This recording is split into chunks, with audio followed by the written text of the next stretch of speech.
Well, cast aside all those cold fears of anticipation, the day has arrived for the #1 Florida Gators and the #2 Florida State Seminoles to get it on. The day to play the game. Only the 31st time #1 has met #2 in college football history. It's Spurrier and Bowden. They haven't played that many times, but it's already seems like a long time. And Danny Werfel is the main target of the day. That magnificently competent quarterback for the Florida Gators. And the primary hunters will be defensive ends for Florida State, Peter Boulware and Raynard Wilson, each with 34 career quarterback sacks. Hello again, everybody, and welcome to the day in the state of Florida for sure, and a very big day in college football. If the Florida Gators win, they will carry their #1 national ranking into the SEC championship game against Alabama next Saturday night. You'll see it here on ABC Sports. It'll be played in Atlanta. If the Florida State Seminoles win, they will rise to #1, and they will start packing for the Nokia Sugar Bowl game January 2nd in New Orleans. That would be the Alliance Championship game. Well then, what determines the outcome here today in Tallahassee? A lot of factors to be sure, including these cited by the two coaches. Let's try not to give them a cheap one, try to take care of the ball, play well on the special teams. Our rush is going to have to be superior to what they have faced, or I don't think we can beat them. Sometimes these type of games don't quite live up to the hype. We think this one will. Right now, let's join John Saunders and Todd Blackledge, who travel south to join the party. Welcome, guys. Thanks a lot, Keith. Nice to be out here where you are every week as ABC Sports presents Burger King College Football Today. Brought to you by Burger King, where you get great taste and great value every day. Get your burger's worth. Well, they've been pointing to this one for about the last 4 months, and it hit a feverish pitch last night, the pep rally for the Seminoles. Then just about an hour later, a chance to get some practice cheering in as the basketball team took on Rice and had an easy victory. The football team very relaxed. Warrick Dunn and his mates were there. They knew that they would be the subject of the cheers in just a few short hours after that. At about 9:05, under the cloak of darkness, probably a good idea, Steve Spurrier and the Gators showed up. Hostile territory indeed. Early this morning, the fans had already gotten their game faces on. But Gator fans were arriving as well as Florida State came in. Darrell Bush, his 1993 national championship ring. And then the Florida Gators, led by their quarterback, Danny Werfel, looking very relaxed, running the gauntlet of Gator fans. Now watch at the end here, though. One brave Seminole fan looks like he wants to shake Danny Werfel's hand, but then he backs it off and decides, no, I don't want to touch that guy. And welcome, everyone. John Saunders alongside Todd Blackledge. We were out in the streets last night. This excitement is just tremendous. It's unbelievable. This is what college football is all about. It's great to be here. We'll hear every hit today. And when you look at this matchup, you got to take it piece by piece. Starting with the running game, I give the edge to Florida. They run the ball 50% of the time. They average 189 yards a game. Now, Spurrier calls this his slow-down offense, but it's very important in setting up the rest of the offense, the passing game. The passing edge also goes to Florida. You won't find a cooler customer or a more accurate quarterback in all of college football than Danny Werfel. When you talk defense, Florida State is ranked #1 in the country in total defense, rushing defense, and they've registered 56 quarterback sacks on the season. The special teams part of the game, a slight edge to Florida State. Both teams have made big plays, but Florida State, 5 block kicks. 2 in this game against North Carolina sealed the victory. In the turnovers, the Gators are a +9. They return 6 turnovers for touchdowns. The experience factor I give to Florida because of Danny Werfel in big games. Momentum edge goes to Florida State. They're on a 28-game unbeaten streak here at home, but I think Florida will win the game because of Danny Werfel and because of this. Even though Florida State's the #1 ranked defense, there's another defense on the field. The Gator defense under Bob Stoops is much, much better than a year ago. And since he's come here from Kansas State, they're more aggressive, they're more attacking, and I think, John, ultimately, the Gator defense will cause more problems for Florida State's offense than vice versa. Everyone who's been calling for #1 against #2 for a playoff system, guess what? Round 1 is coming up next. The opening kickoff right after this. #1, Florida, and #2, Florida State. Fine day for a game And O'Campbell Stadium is filled to capacity. This is a game for the constituency. Here's the magnificent Appaloosa aboard Chief Osceola, a symbol of this part of the state of Florida and this region of the country. Beloved by those who have passed across these hallowed grounds. And now we turn to our analyst, Bob Griese, for his thoughts about the game today. He comes with 99 pounds of papered notes and a telestrator humming. What do you think, boss? Well, first of all, I don't think anybody's going to be able to run very well. Defensively, that's the first thing both defenses want to do, shut down the run. So if you like explosive, exciting, big play offenses with skilled wide receivers and skilled defensive backs, that's what you're going to get here. The ace in the hole for Florida State is Warrick Dunn. I don't think he's going to be a factor running the ball, but coming out of the backfield receiving, he might play a big part. Before this day is done, however, the man that starts the play, the quarterback, is going to have to play a major role. If you don't run the ball, it gets back to the quarterback to make the big plays. Whoever makes the most big plays. Wuerffel has started 35 games. In my opinion, the #1 quarterback in college football. He'll be there. Thad Busby on the other side has to play well for Florida State to have a chance to win. That's the key for the game today. Now for the men who'll do some of the catching and comments on them, let's join Lynn Swan on the field. Well, Keith, they say this game is supposed to be a war. If it is, it's the airborne passing attack that will be a primary factor in it. And the University of Florida has the best tandem of wide receivers in this conference. You look at Riddell, Anthony, and Ike Hilliard, the numbers they put together. Their challenge today, take the short pass because of the pass rush and make it a big play. On the Florida State side, there are 3 guys who have come up with numbers not quite as good as Florida. E.G. Green, Andre Cooper, and Warrick Dunn. And I will tell you, Warrick Dunn is going to have to take that short pass and make a big one, Keith. All right, the Florida Gators will have the football first. Florida State won the toss, deferred to accept the kickoff in the second half, but Steve Spurrier pretty well made it known that he wanted the ball if he could get it on the first possession today, because that's how he believes in that offense, that he wants to.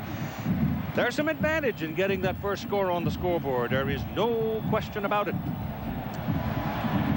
Couldn't be a better day, and we're just about set to go. Mac Gentry is the head of an all-ACC officiating team.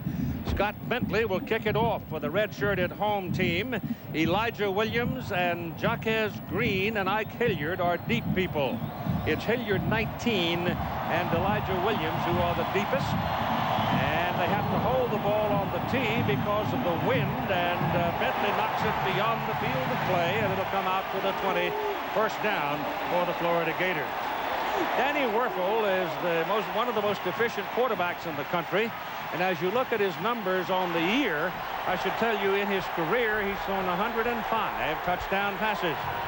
Number 19 for the Chili's starting lineup, backs and receivers, Ike Hilliard has 120 career catches.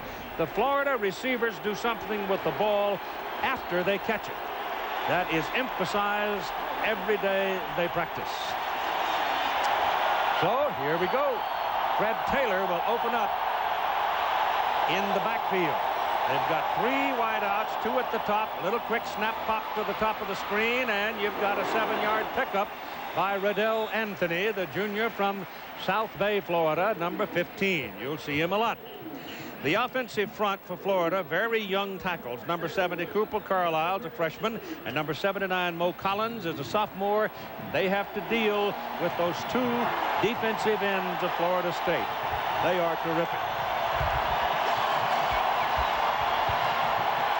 It'll be 2nd down and 3 from the 27. Ball is handed off to Taylor, and Taylor is taken down with authority. Darrell Bush among the tacklers. Bush playing in the middle of that Florida State defense as the middle linebacker, is the captain of that bunch. I mean, he guides the whole crowd. Shevin Smith, a strong safety, has played very well. He has 3 defensive touchdowns in the secondary. Don't get that very often. It is now 3rd and a long one. Just about 1.5 yards. Wuerffel back to throw it. Has a man open. Anthony, first down, 41-yard line. Popped in the back hard by Shevin Smith, but he held the ball. What Florida is doing, Keith, they've got 3 wide receivers in the game. Shevin Smith, number 30, is a strong safety trying to cover a wide receiver. Florida and the Gators will take that matchup all day long. It was a late Good ball, personal foul, defense. So it came after the play was over. I think when I identified Mac Gentry, I said ACC. That is a Southeastern Conference officiating team. And we'll run down the other guys when we have a chance. So add on the personal foul penalty, and suddenly the Florida Gators are in business at the Florida State 44-yard line, and Bobby's concerned. Bobby knows well how quickly these guys can strike and how important that first score can be. They go to the shotgun, and Werfel unloads it quickly. Give the man enough time to get himself squared upfield, and he does it well. Fred Taylor is a 222-pound junior from Belle Glade, and you can move the chains again. That's another Gator first down. Well, the Gators have been in the same offensive formation the first 3 or 4 plays, and defensively, Florida State's been the same defense. Spurrier saw it, cracked back on the man that was supposed to be covering Taylor. Spurrier sees the defense and makes the right call to take advantage of it. So Werfel has hit his first 3 passes, totals 38 yards, and it's first down at the 25-yard line of Florida State. Taylor's the deep man. Werfel circles, throws for the corner, and it'll be picked off.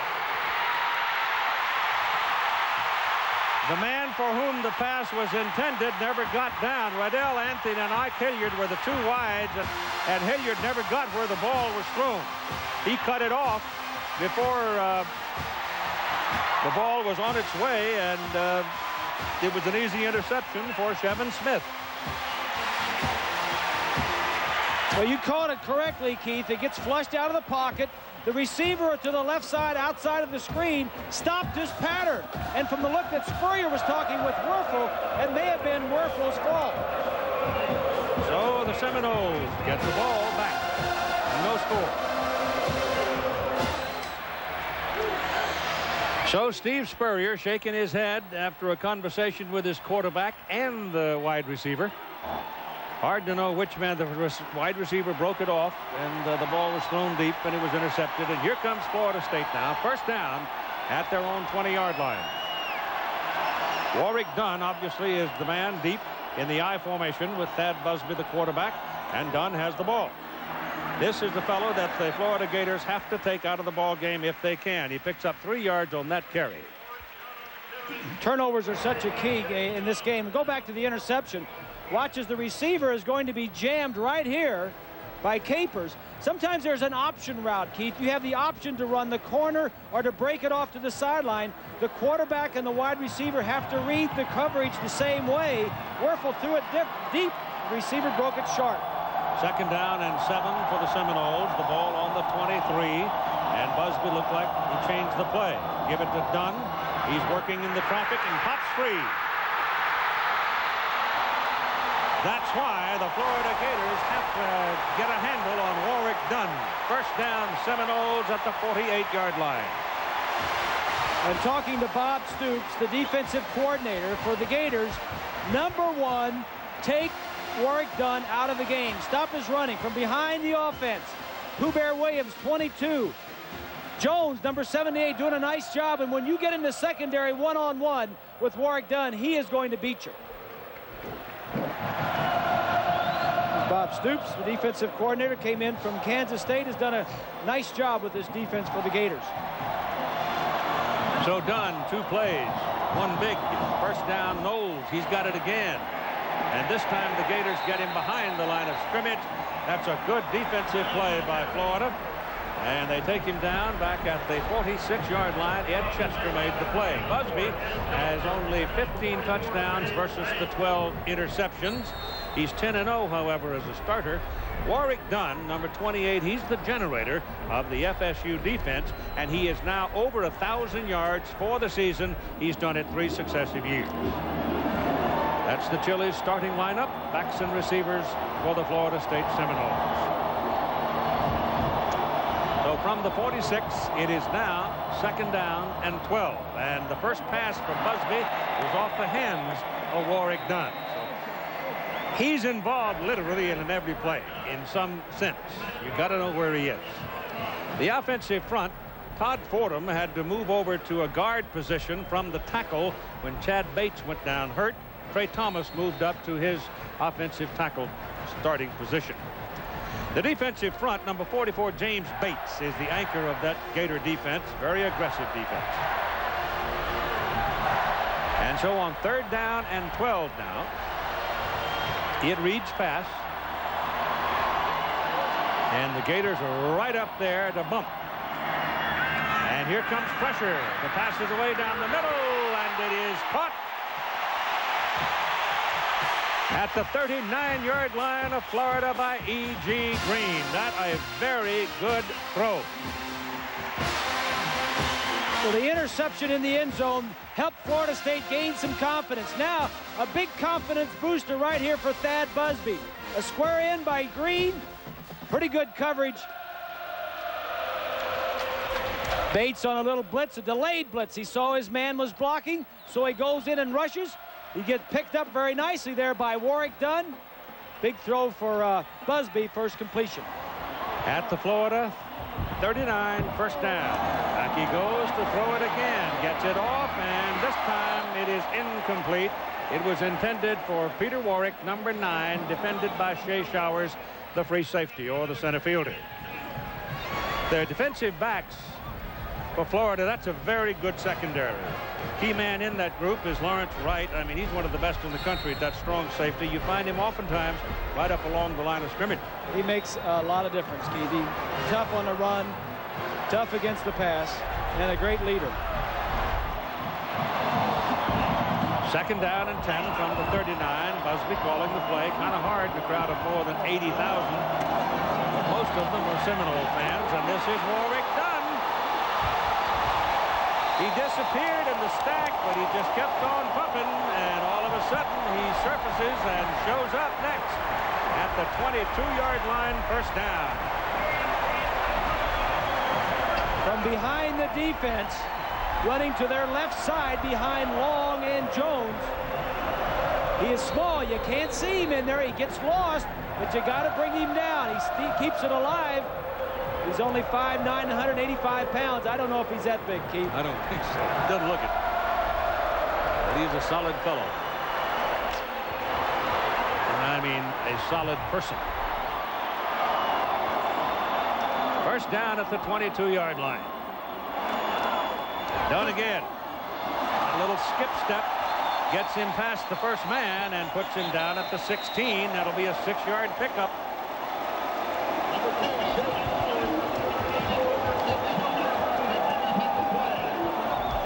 Gator defense came into this ball game, Keith, pretty good against the run. They were 3rd in the SEC, allowing only 110 yards per game on the ground.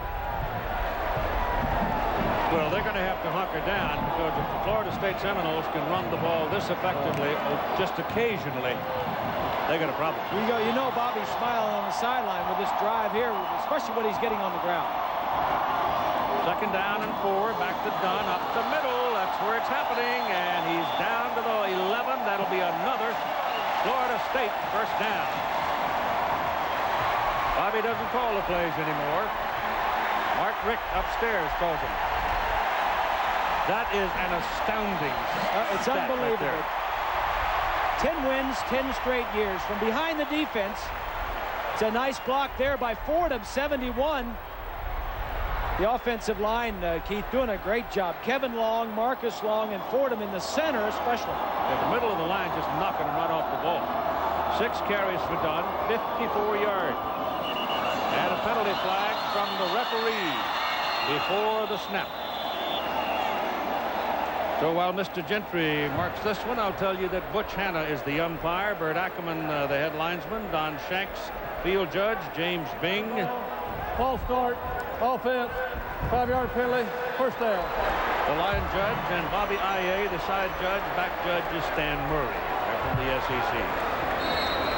Pooh Bear Williams, number 22 in the backfield for Florida State. He's 286 pounds. He's a fullback, and he's showing you right now in this possession he's a pretty good blocking back. Well, that's what he's in there for, Keith. He has not been the starter all year. He's kind of been up and down. He had an injury early in the year. He's in there to block. Make no mistake about it. First down and 15 as the ball comes back to the 16-yard line. Given again to Rock Preston, the tailback. Warrick Dunn getting a bit of a breather. It was Rock Preston in '94 who scored that tying touchdown that resulted in a 31 tie between these two teams. Rock is in there and picked up a couple of yards. It'll be second down. And about 13. Dunn's back. He's got a drink of cold water and got his wind, and he's back. Going to the right side is Andre Cooper. You got double wide top of the screen, and now you got a timeout called by Florida State. Time remaining first quarter, 8:10. Seminoles on the prowl.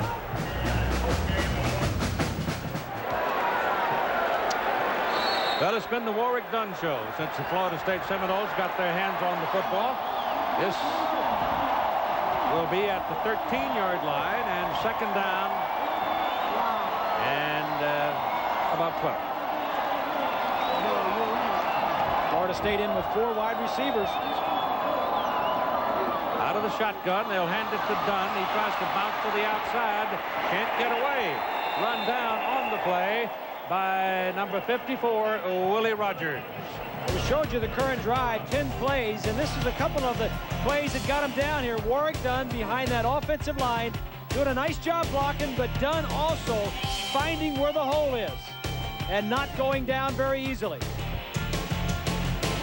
Well, he was taken down on that last play back just inside the 17, so call it the 16-yard line, and now they're looking at third down and a little more than 15. No big mistakes here. Just make sure you get at least 3 out of this drive.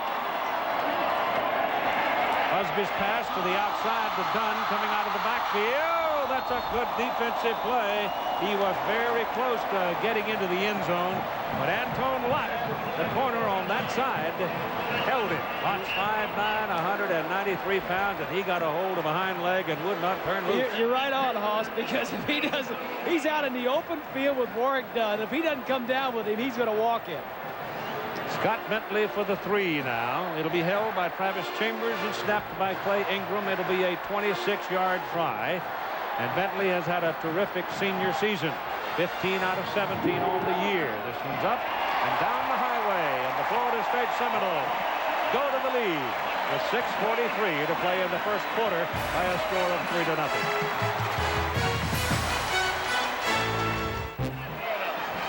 The game stories for Florida, they've got the best scoring offense, but Florida State has the nation's #1 defense. Who wins that? And also shut down Warrick Dunn. The first drive, Dunn had 51 yards and caught a pass for another 8 yards. Dunn's got the advantage so far. Scott Bentley to kick it off for the Seminoles. Ike Hilliard and Elijah Williams, 19 and 25 respectively, are waiting for it. The wind knocks it off the tee again, so they'll have to hold it. This is the 3rd time this season the Florida Gators have trailed in a football game. They trailed to Vanderbilt 3-0, and they were behind South Carolina 0-6. All early in the game, obviously. Yes. And at the 4-yard line, it's Hilliard. Hole up the middle. Out to the 40.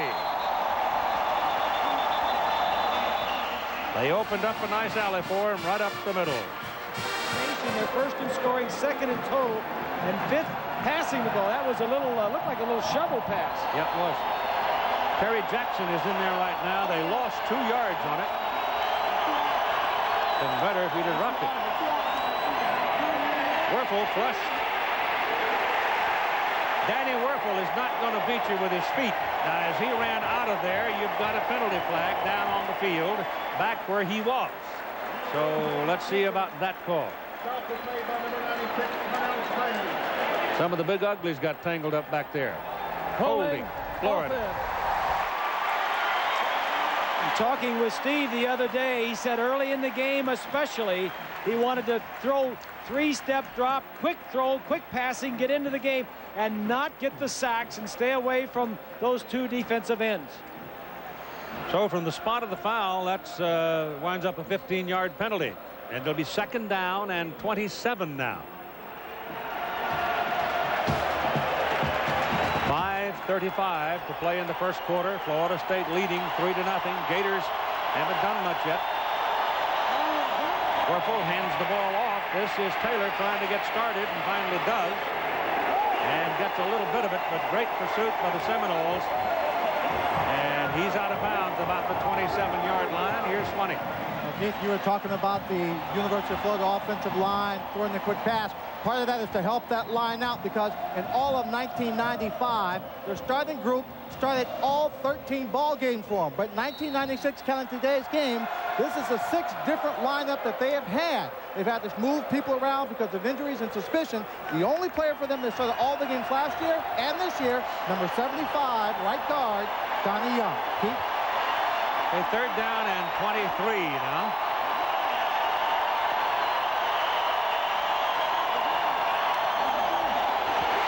Down he goes. Andre Wadsworth. 282-pound junior from Miami. And the Seminoles are hot. And that is the 62nd sack of the season. They're concerned about the ends, Wilson and Boulware, and from the inside, Wadsworth comes in. He's had some injury problems. That's only his 3rd sack of the year. They can get you from the inside or the outside. Robbie Stevenson, the punter, 44 plus on the season. Both punters are very good. Pressure here, blocked. They blocked it. And it's down at the 2-yard line.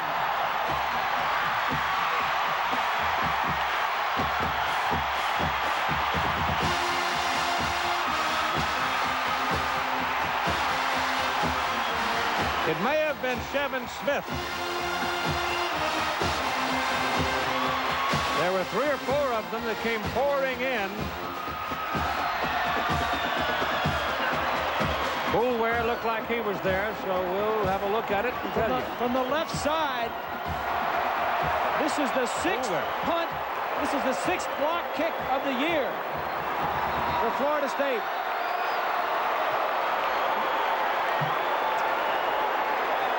From over here, watches the outside man goes in outside, but the inside man is going to get it. Boulware, number 58. That's just a great layout and a big turnover for Florida State. Stevenson, being a left footer, was much more available to somebody coming from that side.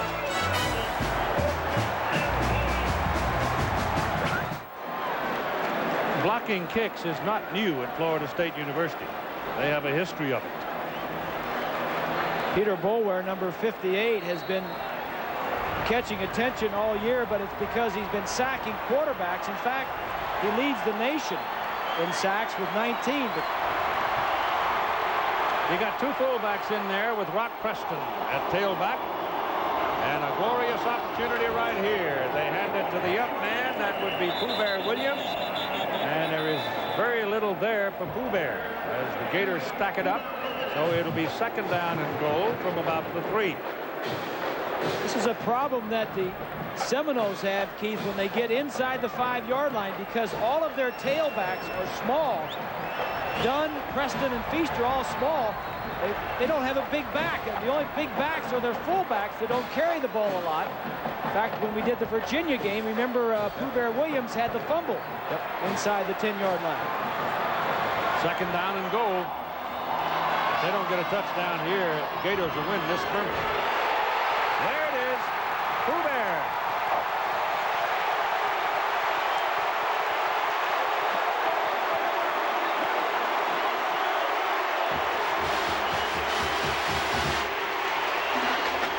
Ooh, those are not boos. Those are altered cheers for the big old fullback. 286 pounds. That was before the pregame meal, huh? Yeah. Scott Bentley for the point. That's his first touchdown of the season. The kick is away. It's good. At 3:07 to play in the first quarter. The Seminoles block a punt. Cash it in. Lead 10-0. Take a look at the behind the defense. This is the offensive line, Keith. They're blowing off that defensive line. There is no penetration. He just gets in there and pushes them back into the end zone. First touchdown of the year for Pooh Bear. The aerial shots you're enjoying today are coming from the Bud 1 airship, traveling throughout the year, appearing at many exciting sports events across the country. The man at the controls today, Matt Elkin. Howdy, Matt. It's kind of a rough ride because there's been wind gusts and you've seen the ball blown off the tee. Gusty stuff can be relatively uncomfortable, I would think. Is that the guy that drove you over here to the ballpark today? No, that's the one that sent me under the bed last night.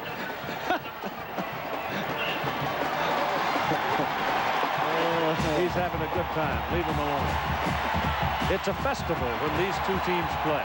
College football is a festival most every Saturday everywhere, but this one is man-side.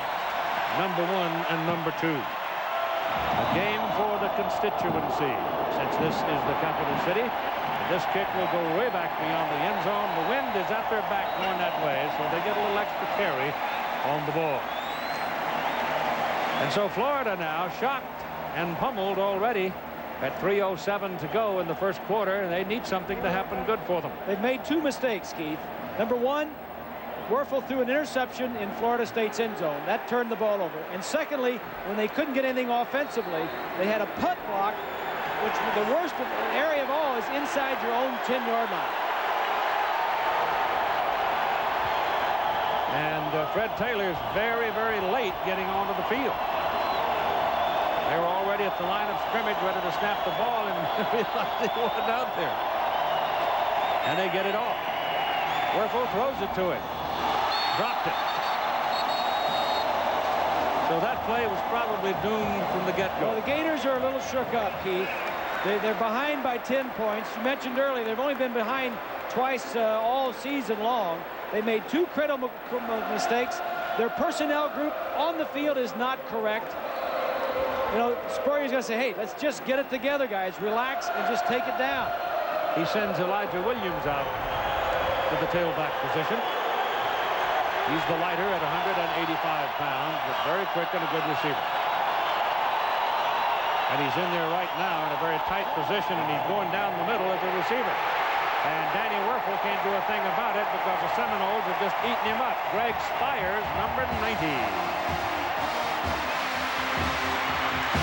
At the conclusion of the game, Chevrolet most valuable players from each team. Chevrolet over the years awarding $6 million in scholarships to the various colleges and universities across the country. All the money going into the general scholarship fund. That's the 2nd sack for the Seminoles. They're averaging 6 a game. And it's 3rd down and 17 right now. So Florida State just jumping all over them right now. Williams pops out of there and gets up to about the 25-yard line where Shevin Smith, number 30, hit him right on the numbers and stopped him. That is short of the first down. Mickey Andrews, the defensive coordinator, has got to really be happy with the way his defensive group is playing. So it'll be 4th and about 5 with 1 minute and 45 seconds to play in the first quarter. And here's Robbie Stevenson again. Remember, he's a left footer. Boulware came from the left side the last time, or looking at it from the defensive side of the ball, the right side. This time he gets the full leg swing and gets it out, but it's into the wind, and there's going to be a penalty flag thrown downfield. One of the men downfield under the ball was number 9 for Florida State. That was Peter Warrick. somebody decked him, so that's what gets the flag.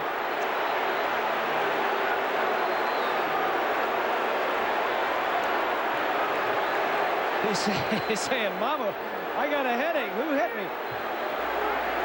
He didn't even have a chance. There's another flag back up here on the Florida State 40, and 2 flags down near the Florida 40, and 2 flags down to the Florida State 40.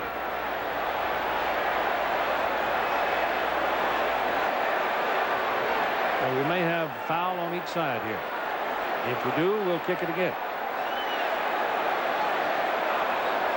If it's a double foul, illegal substitution against the defense. That's 12 men. Interference with the opportunity to catch the kick. Kicking team will replay it down. So they'll get to kick it again, and that's a break for the Gators.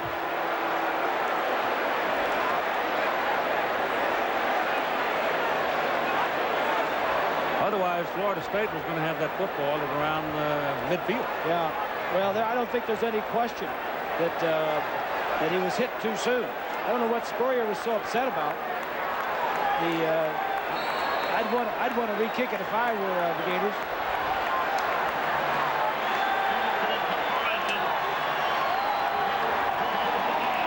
Warrick is the deep man.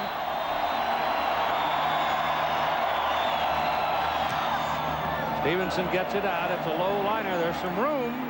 Number 1 got a piece of him, but now Warrick breaks it. He's got some help. And taken down at the Gator 39-yard line. He was 1 man short in his picket. Otherwise, he would have taken it home.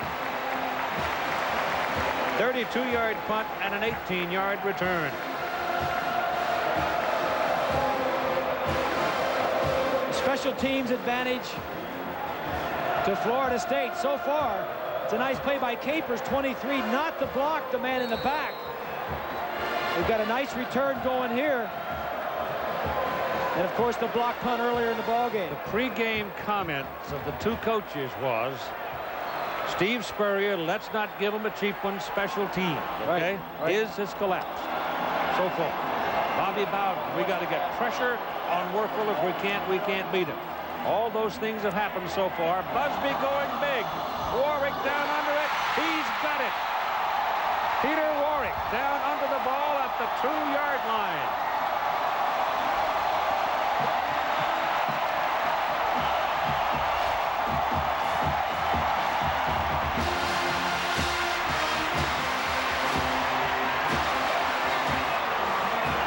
So a huge play. The ball is inside the 2. It's 1st and goal for the Seminoles. They lead 10-0, and they're looking for more. Like the Gators got off the bus, but they left their heads when they in the hotel when they left. They are not into this ball game, Keith. Everything has gone away from them. They are not making the plays. This is Busby. Throws. Touchdown. Melvin Pearsall.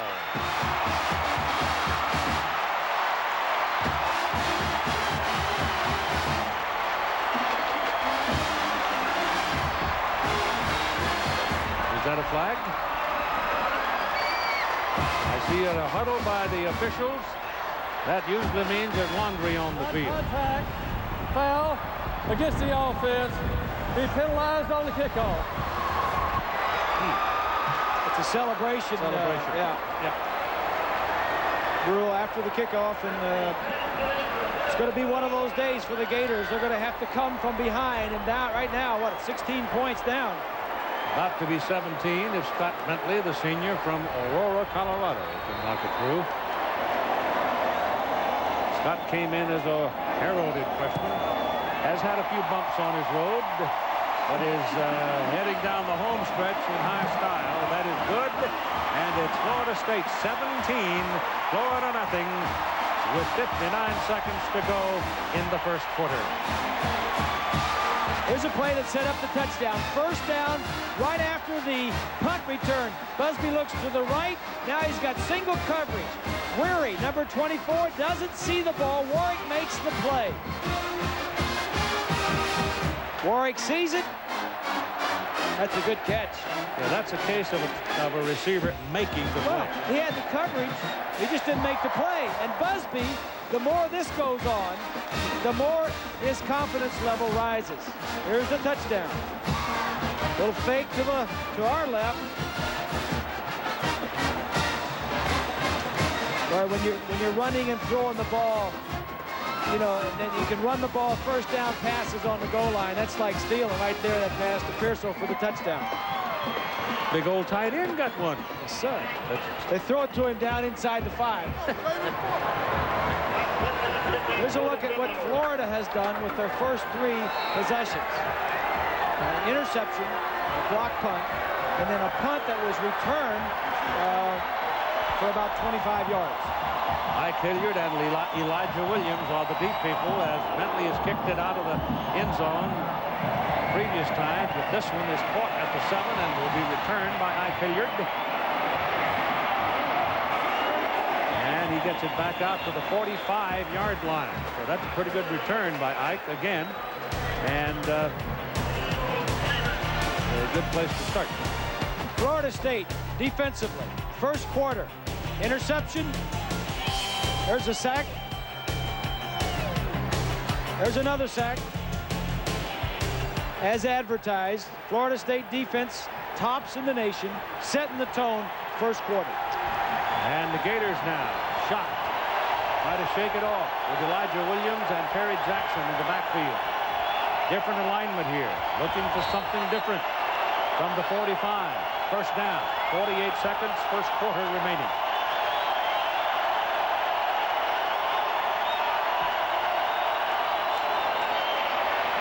Gives the ball to Jackson. Big play for Terry. The 213-pounder runs it all the way down to the Florida State 35-yard line. First down, Gators. This is a play that Steve, I think, put in this ball game. Whenever you have ends up the field, that's always good.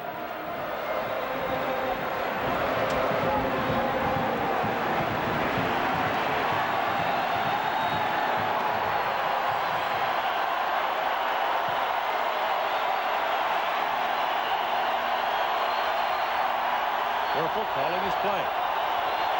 Change the formation. Run it with Williams. Couple of yards, that'll do it. And time will tick out on the first quarter. So after one surprising score, Florida State 17, Florida nothing.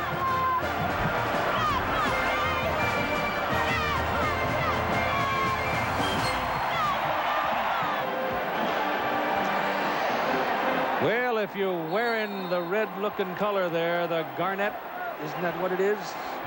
Yes, Officially? sir. Yes, sir. Then you're a happy camper. But the folks in white, they're kind of walking around saying, life is not so good. Elijah Williams is back there now with Danny Werfel. It is second down and 8 for the Gators. The ball is on the Florida State 33. Werfel in trouble again. He's taken down by number 90, Greg Spires, his second quarterback sack, and here's Swann. Well, Keith, you know, this ball game splits families and who have been together and they've gone off to school. I've got 2 cheerleaders, Liz, who goes to Florida State, and Tina, she goes to Florida. Now, how do you 2 girls handle this rivalry when you play each other? We just remember that family's first and we love each other before anything, but I think that both of us really want our own teams to win, so it's really hard. It's just hard, but I love Tina. She's great. I hope we win now. And Tina? Yeah, we just try our hardest to cheer best for the team and do our best job, and we always remember that we love each other. And we're sisters. Well, you've got your work cut out for you, Tina. Keith? It's hard, she said. It's hard. I guarantee you. Gators have got a pretty good-sized mountain to climb. Second down and 13 after that last sack. And the home crowd trying to help the defense. And they're coming, and that little quick pass is intercepted at the 35-yard line. Henry Crockett.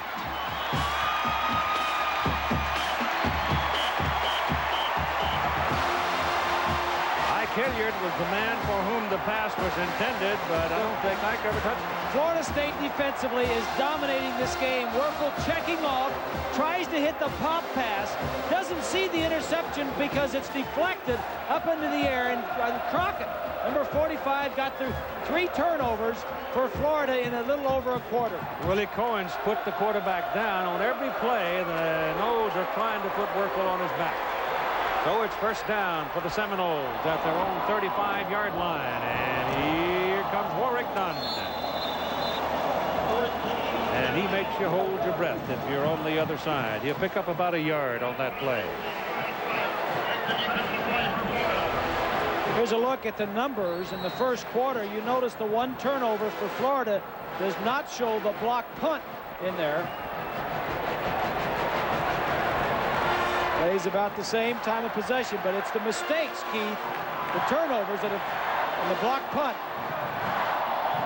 Second down and 9. Dunn again. Bates and Lawrence Wright. Lawrence Wright, the strong safety, was literally on the line of scrimmage that time and locked his legs at about the 40-yard line. So it'll be 3rd and 5. We're in the second quarter of play. 13-15 to go to the half. 17-0. Florida State leading. The Seminoles have won 7 of the last 10 meetings with Florida. All the Noles have to do if they can win this is back from Yolans. And Dyer. Busby's pass a little bit behind Peter Warrick. And incomplete. So here comes Sean Liss, the Florida State punter, onto the field, and he's a good one. Averaging up around the middle 40s. Just under 43 per kick. Jaquez Green is back. You give him a little daylight, and all you hear is a whoosh. No pressure to speak of. Low kick, though, and Green fumbles the ball. But he covers it. And Steve Spurrier has a very dry throat for the moment. My goodness.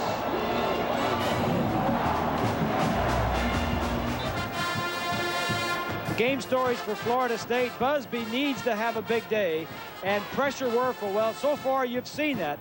FSU has averaged 6 sacks on the year per game. They already have 2 here today, and they've pressured him several other times. You're so good, you can probably go home at halftime. You got this thing figured out. Elijah Williams and Terry Jackson. And the other thing is Florida isn't dead, let me tell you that. Werfel's pass intercepted by Vernon Crawford. Penalty flag on the field. Well, let's see about the flag.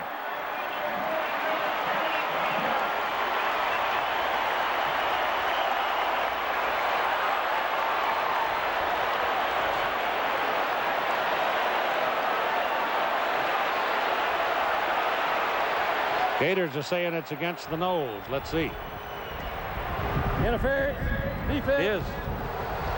Interception goes away. Well, it's a tough one for Bowden, but it's a big break for the Gators. Werfel, I don't know if the receiver that he was trying to get the ball was jammed to him, but he just underthrew it. Crawford was right there. And how about the game plan put together by Mickey Andrews? So far, it is outstanding. But letter perfect. But when you put pressure on a quarterback, Keith, I don't care how good he is. If he doesn't have time or doesn't think he's going to have time, he's going to throw it a little quicker. Well, Danny has good reason not to feel right about now. He doesn't have time. He's been on his back all day. 1st and 10. Werfel put some air under it. He's got Anthony down there. It's touchdown, Gators. No, they call him out. No, they call him out at the 1. They've called him on the chalk. Anthony come back. He wants a debate, but they pull him away, and I thought he cantered in, but look for yourself. Here are your skill players. Outstanding speed at wide receiver and very good defensive backs, but this is just a streak. Anthony goes by him. Don't count the Gators out, Keith. They have too much skill and too much big play and explosiveness 17 points doesn't affect him, and he is out. Yeah, he hit the chalk. Yeah, he is out. He could have made it in there if he'd have paid attention to it, but it's first down and goal from the 1 now for the Gators.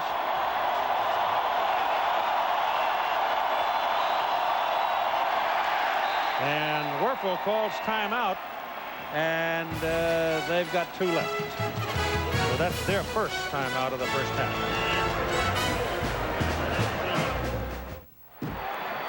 College football on ABC Sports, brought to you by Chrysler and the cab Ford sedans of Chrysler. What's new in your world? And Domino's Pizza, who introduces their newest crust sensation, Roma Herb Crust Pizza. Sounds good to me. Yeah, sounds like Herb Crust ought to be a linebacker. All right, Danny Werfel calls his play, had a conference with the coach. First and goal, throws it to the corner. It's touchdown, Jaquez Green. And so the Gators get on the board and ease some of the pain. Well, you got that right, Keith. They needed something positive to happen. They needed a big play. They needed what other team in America on the first and goal on the 1-yard line would put 3 wide receivers to the right side and throw on first down? He's just throwing away. He knows that Cozy, from film study, probably knows that Cozy doesn't see the ball well when it's coming at him in the end zone. Bart Edmiston out of Matt Teague's hold, and Michael Yonkins' snap makes the play. With 12:22 to go in the first half, it is now 17-7.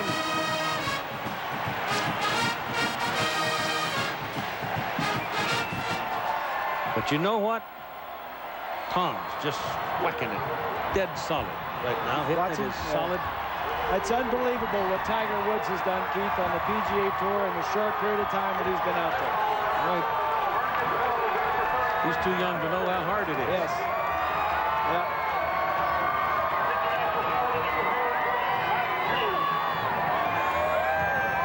Matt Teague from Keystone Heights will kick it off.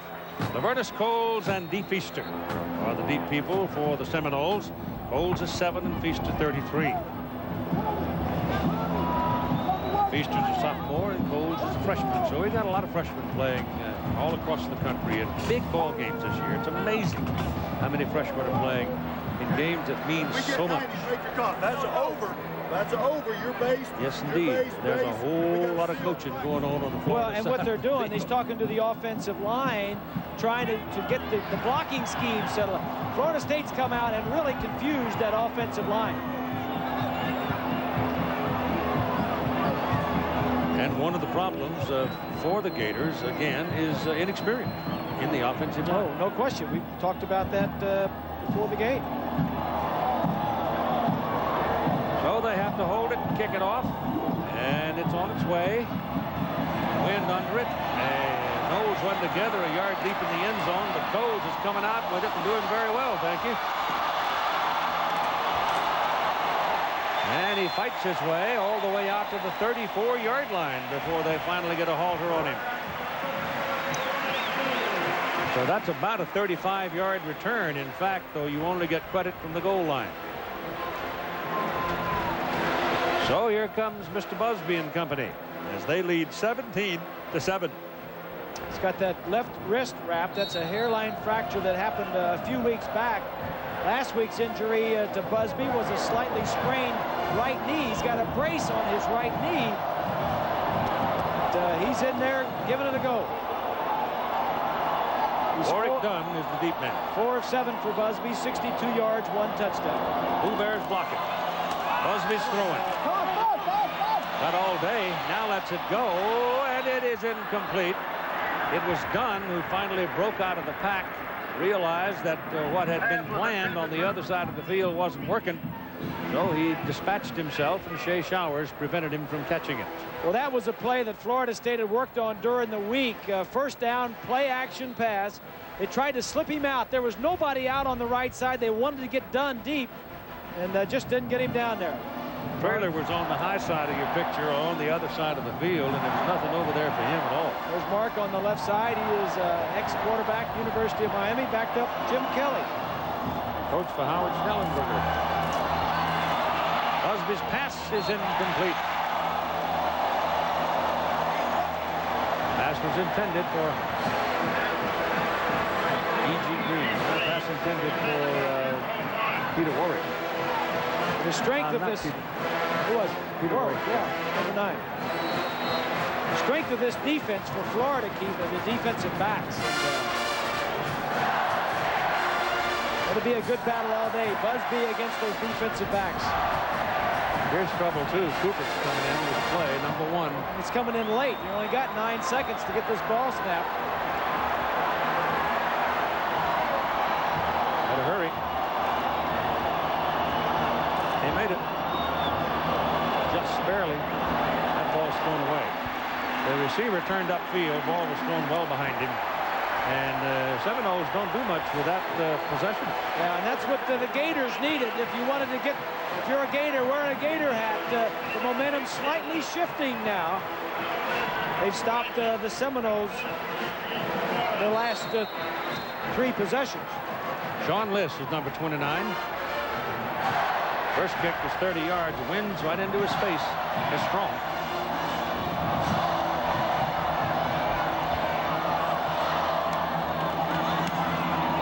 No, that's not very good. Tail dragger, though. It might roll some. And it rolls inside the 30 to the 29-yard line. So it winds up not too bad. 11:42 to go in the first half. 10-point lead. Seminoles. In and now. Fred Taylor, the deep back. Florida's ball on the 29.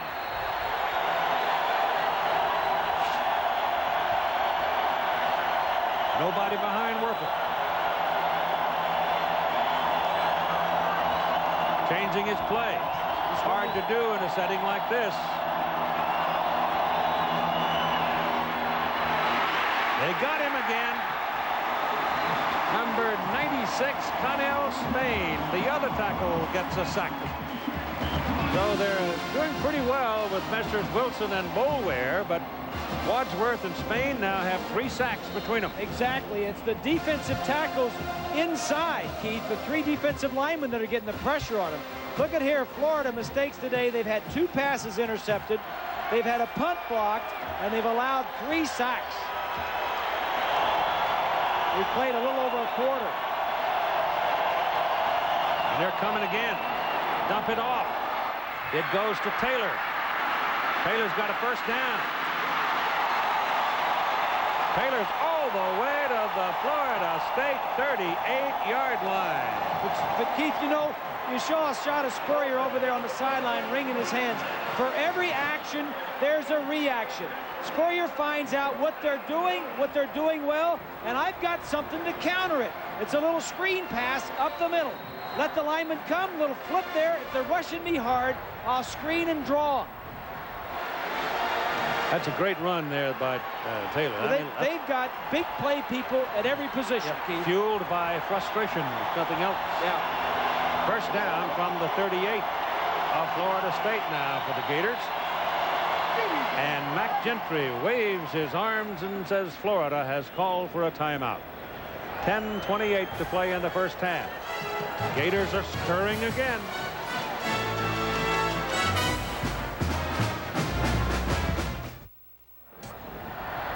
Well, now, you know, ordinarily you'd say that was the best seat in the house on the Bud 1 airship. Not today. It's bumpy up there. It's gusty winds, but it sure does give you a pretty picture. The crowd today, as you look down upon Doak Campbell Stadium, the crowd, 80,932. That is a new stadium attendance record. The previous record, 1995, when the Hurricanes were here from Miami, 80,350. And we had 80,230 something the Virginia game earlier this year. Look at the defensive line, Keith. The linebacker sneaking up in the defensive line. It creates problems for the offense. Werfel has a little time, gets it off. It is intercepted. No, dropped. He had it in his hands, and as he fell, he could not hold it. It was Sean Hamlet. Ike Hilliard was down there, but Hamlet really was the only man with a chance to catch it. That ball was thrown to the inside. He expected him to be inside. Here's the offensive line blocking. Once again, Werfel is on his back. He's getting hit every time he throws it. He expected Hilliard, number 19, to be inside. I was watching him as he went downfield. The ball comes out late. He made a little move to the inside and then jumped back outside, and Werfel had to throw it inside. 2nd down and 10.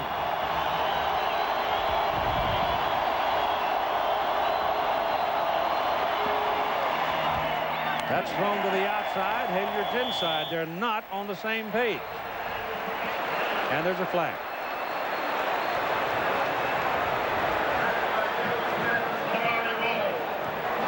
Personal foul on Florida State. So the Gators get a break. These two teams, Keith, are the most penalized teams in their respective conferences. Personal foul, gets the defense, automatic first down, 15 yards. Mickey Andrews reacting to the call there. But you can hear how hard the wind's blowing off the referee's microphone. That's Crawford, 47, right there at the end of the play.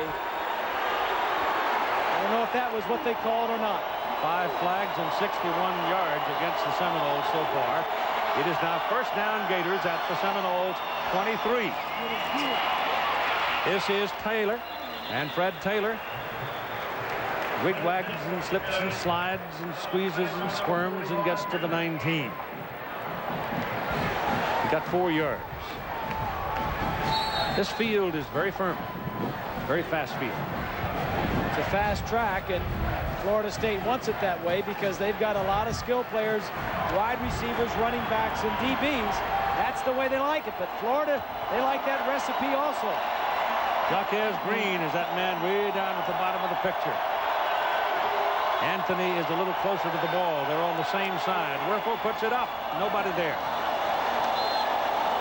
Again, they're not on the same page. Werfel was flattened again, and there's a penalty flag thrown right down where he was knocked down.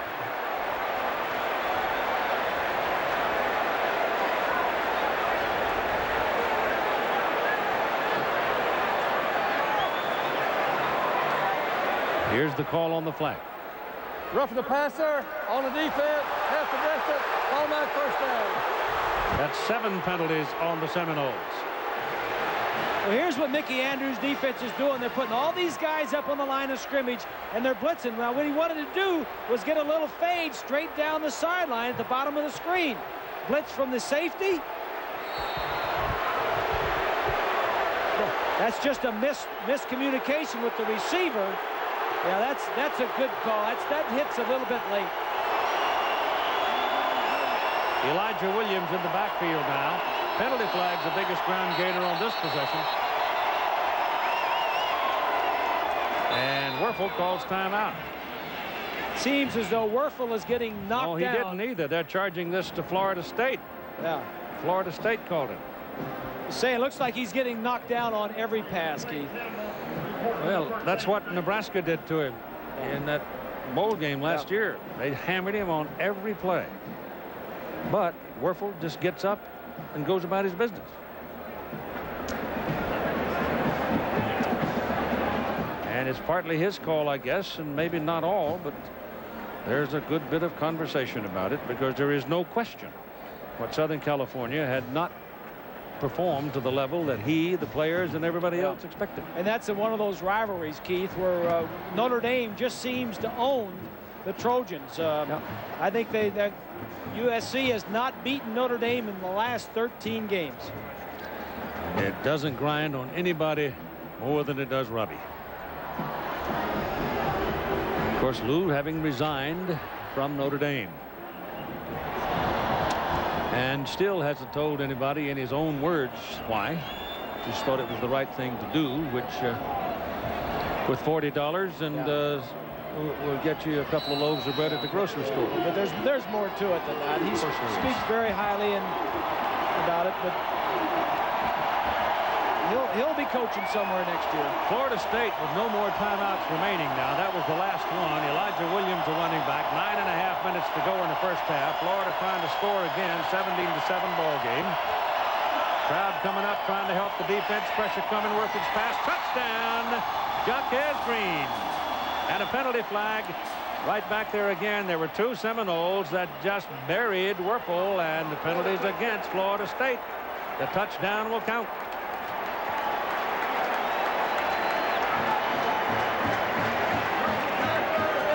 Automatic first down.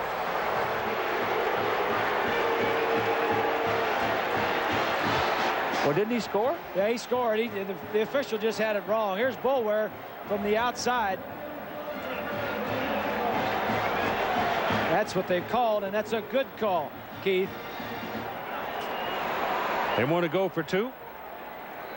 Or are they going to go 1? They're just lining up over there, and then they're going to shift over. You never know. That's the old swinging gate. They can do anything out of it. Edmiston. When you work with a Spurrier ball game, it's kind of like working Hayden Fry ball game. You got to remember. They got a lot of things in their pocket. Oh, yeah. Bushels have stopped it. Pushing and shoving going on the field. Oh, false start. Offense. 5-yard penalty. Trying to make it a 17-14 ball game with 9:29 to play in the first half.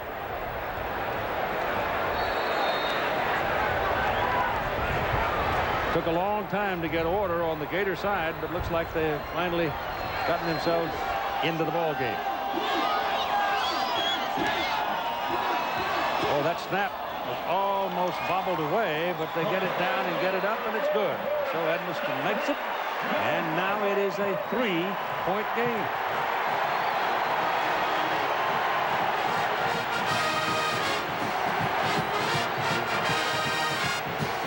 First quarter belonged to the Seminoles, and the second quarter so far has belonged to the Gators. Let's go back and take a look at the touchdown.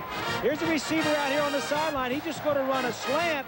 The other 2 receivers are kind of like flare control, and Werfel is just going to find the open guy. Just runs a little slant. The key to this one, though, Keith, is 3 steps and throw the ball very quickly. Watch the 3-step drop. 1, 2, 3, and throw. And he still gets hit. That's a roughing the quarterback, no question.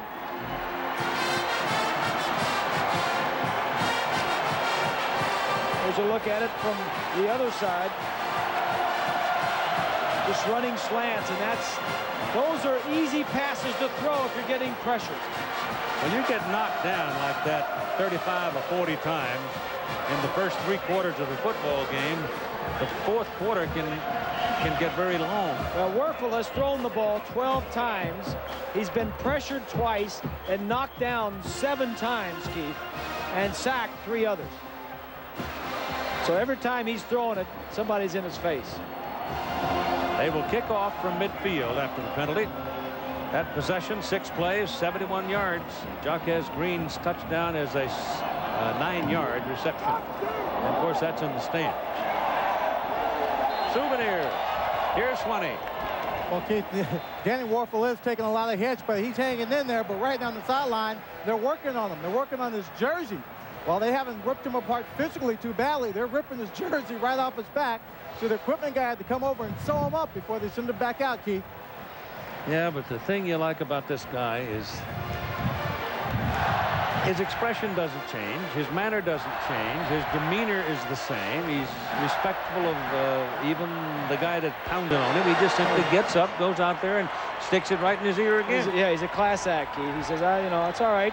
Good hit. I'll just beat you the way we're supposed to beat you and the way it's going to hurt you the most, and that's score points on you.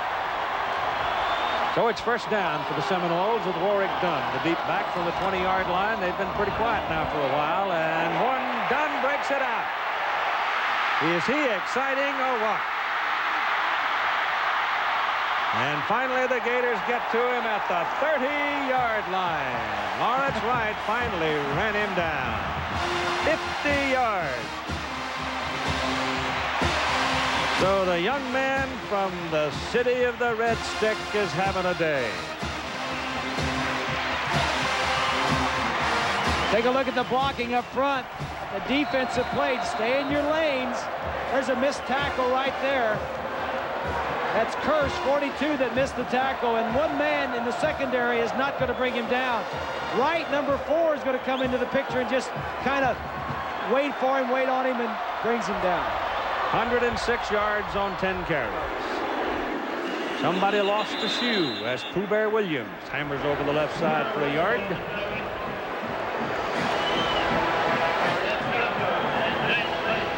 There you are. Now, earlier in the game, he went over 1,000 yards. He's been over 1,000 yards 3 successive seasons. The thing that impresses me, Keith, in doing all of that, he has also caught 128 passes in his career, 12 touchdowns. And he's helping raise his brothers and sisters. Call it 2nd down and 10. 8.5 minutes to go in the first half. 17-14 ball game. Up the middle, Dunn.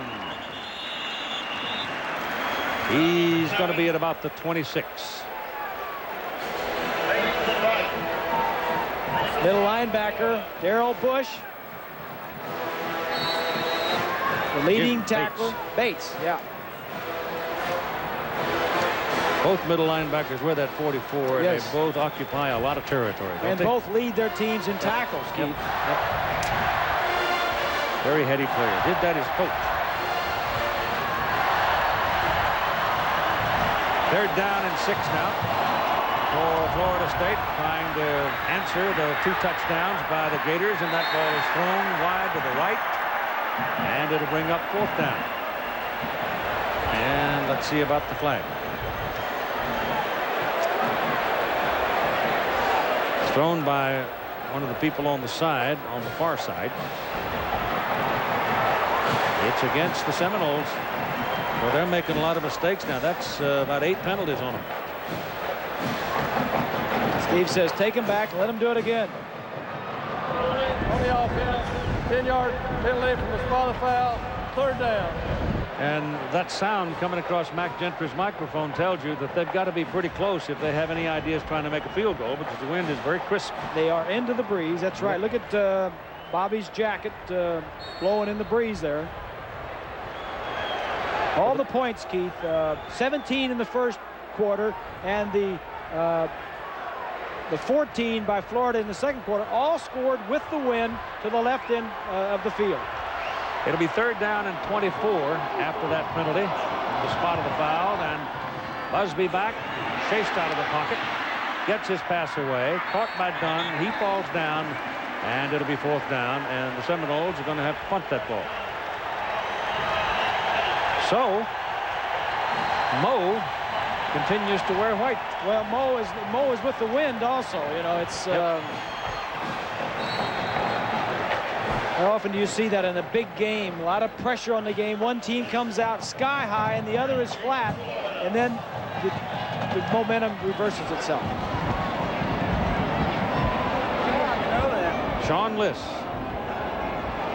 Jaquez Green waiting.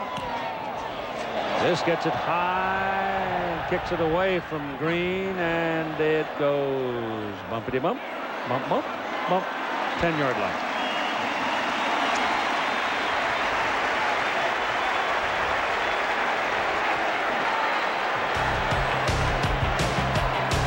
This is Florida's last possession. And as we said a while ago, the old penalty flag was the leading ground gainer in that possession. And Werfel says, you knock me down, and I'll get you back. Obviously, Mickey Andrews, the defensive coordinator, and the defensive staff for Florida State wanted to come out and knock Werfel down every time he threw it. Gators start on the 10. 1st down, Werfel turns, hands the ball to Taylor. And Taylor is hit right at the line of scrimmage by Shevin Smith. A strong safety. What's Danny Werfel done today? He's thrown it 12 times, 3 sacks, 2 interceptions, 2 pressures, 6 knockdowns.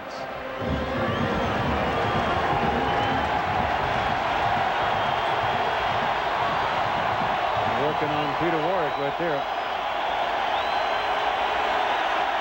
2nd down and 8. Werfel has time, gets it away, and it is incomplete. Ike Hilliard had double coverage. He did not have time to take a look at the deep man. Well, there was nobody open, and he just bought some time. This is the #1 defense in the country. Boulware, 58, leads the nation in sacks. It's triple teamed at times and still gets there to knock him down. Every time he throws it, somebody hits it. Leaves him a calling card. 13-yard line. 3rd down and 8.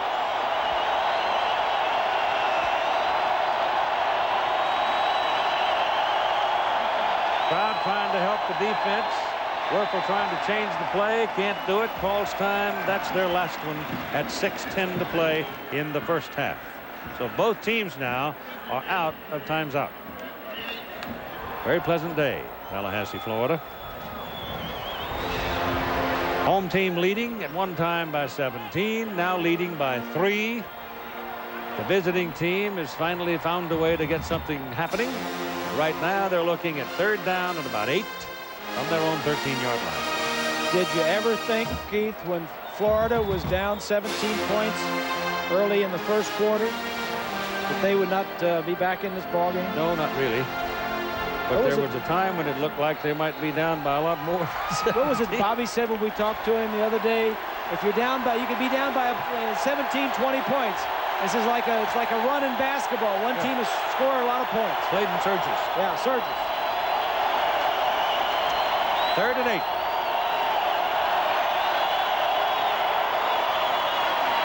Passes away. Man is there. Rydell Anthony out at the 25-yard line. 1st down Gators. You give him time, and he will go home with your favorite hat. Here's a look at the receiver. He's just going to run a curl. Watch the secondary now. Let's stop it right there. You see the receiver, he's roping. There's a lot of room downfield because there's a lot of people stretching and pursuing the quarterback. Anthony has 4 catches for 81 yards. Terry Jackson to the backfield. Number 22. That ball is thrown away. He was trying to loop it out to Terry Jackson, but Jackson had a lot of company. Big old Vernon Crawford, all 240 pounds of him, a linebacker, was right there with him. That Boulware gets around, too. You know, that Boulware and Renard Wilson, 55, those defensive ends have no problem going out with a receiver in the flat. There's a lot of good defensive ends, Chris. Yes, sir. Got a lot of good pairs of defensive ends, too. Right. Fred Taylor's back. Werfel goes up under center, wanted to change it again, and the crowd sensing it, just giving him the business. He gives it away to Taylor. And Taylor is not going to get anything out of it on 2nd down and 10, so it'll be 3rd down and about 9.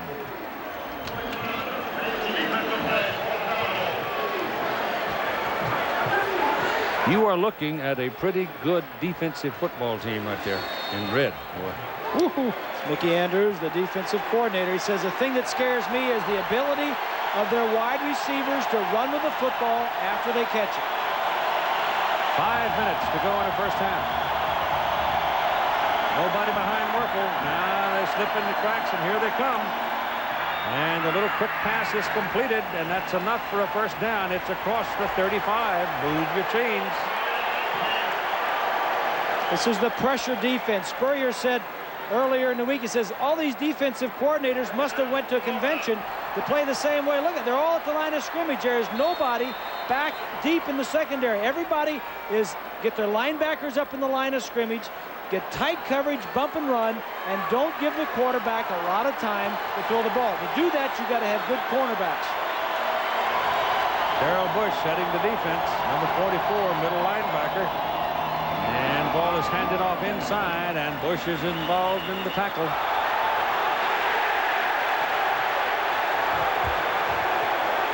Let's see about the flag. Came a little late.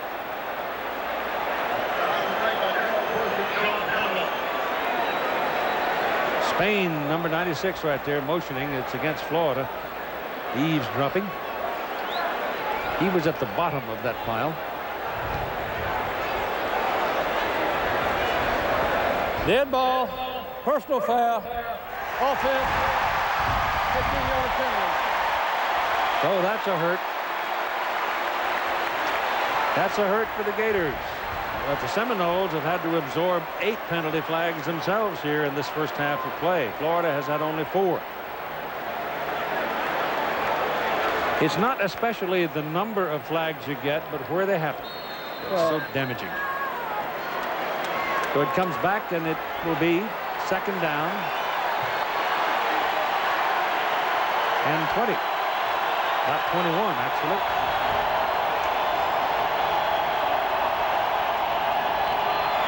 Here he comes, got it away, past to Taylor. Taylor ran right out of the arms of Spain and pounds his way up to the 45-yard line. Almost, maybe the 44. But again, Werfel took a lick. This is a little shovel pass. Again, one of the little things that Spurrier has come up with to try and beat this rush. Watch the 2 ends come way up. 21. He just kind of shovels it. Little pass. Spain was on the ground, but this is one of the ways the quarterback draws the defensive ends upfield, and you just throw it to the receiver, the back up in the line. Third down and 1. It's a pitch. And Taylor won't get the first down. Number 45 strung it out. Henry Crockett and Dexter Jackson put him away.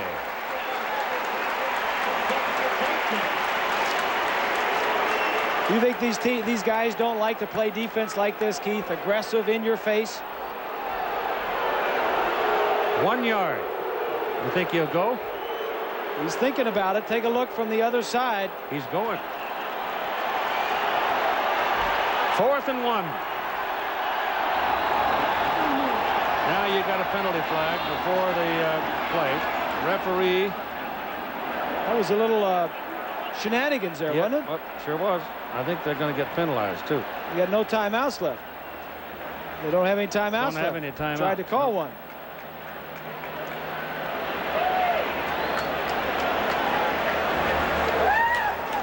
Dead ball, offside, defense, first down. Hey!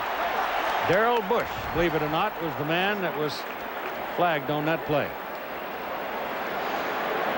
Offside, they called. Florida went to the line of scrimmage very quickly and got the Seminoles to jump off sides. And it's at midfield, first down. 2:44 to play in the first half. As they say, a lot of time. There's a little swing outside to Jackson. And Jackson trying to get some help from number 51, Ryan College. And the flag is thrown near the line of scrimmage. So let's see about this one. Holding, offense, 10 yards, final foul, first down. Against the Gators again. We have had an abundance of penalty flags. Most of these people playing football on the field have at one time or another, because most of these young people are from Florida, but they've known each other a good long time and many times competed against each other. So that just heightens, I think, the contest. Keith, just go back to that 4th down play. Now watch. Bush right here steps across the line of scrimmage because he wants to call a timeout. It has no timeouts left, so Florida just snaps the ball. That's how they got the first down on that 4th down play. Pass is thrown deep. He's there, and it is tipped away from him. Riddell Anthony, and the ball looked like was just tipped away by number 2, Samari Roll.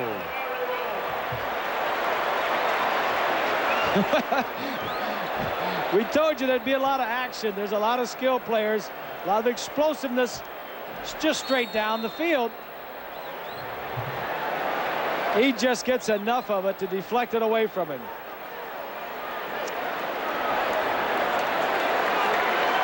Oh, just close. tipped it. Just enough. Back comes to the 42-yard line, where it is second down and 18 now. Pressure coming. Werfel ducked away from it. Has to pull it down, and he's run out of bounds at the 44. I know one player is going to be tired and sore after this ball game, and you're looking at him right now. Oh, boy. He went out of bounds all right, but 282 pounds of Andre Wadsworth was riding him.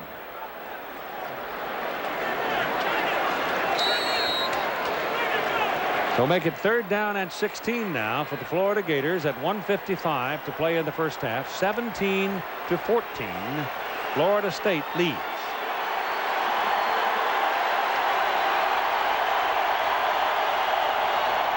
We've got 5 receivers available for Werfel now. They've got to protect him. Wilson got over the block and goes after him, and the pass is thrown deep and intercepted by Samari Roll back at the 24-yard line. And Werfel got up very slowly because Wilson really let him have one.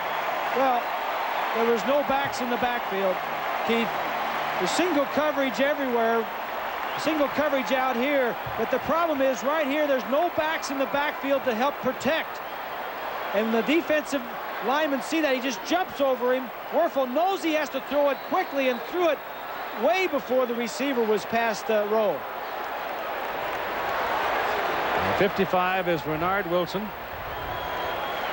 and he's a load. There is pressure on every play. There is pressure from the defense for Florida State to get to him, and if they don't get to him, Werfel's going to put pressure on the defensive backs with his receivers. So here they come from the 24-yard line. The ball is handed off to Warrick Dunn, and he's on the loose again. Out to the 47 for a first down.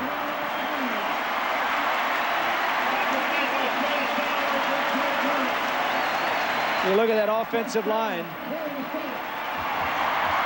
Just a draw play. He just shuffled in, got the ball.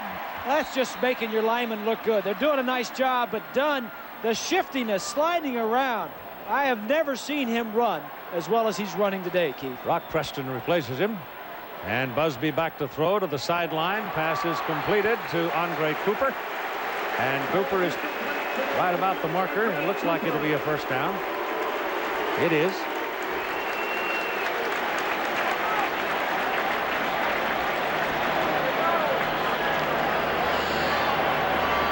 A minute 25 to go in the first half. Noles have time. They lead by 3. They've been very quiet offensively in the second quarter.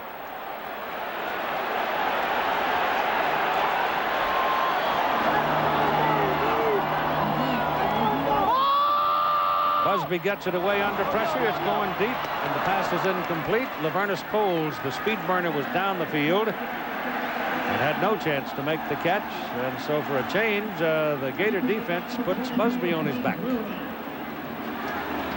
As you mentioned, Coles is their fastest wide receiver, Keith, and a true freshman. Weary had the coverage. You know, I remember Weary when he showed up in a ball game as a freshman, and he had a tremendous second half. You know, everybody goes, "Woo, who is that kid?" Well, he's been a starter ever since, I think. Yes, he's been a 4-year starter, 3-year starter. But this secondary is awfully good, Keith. Maybe one of the best in the country.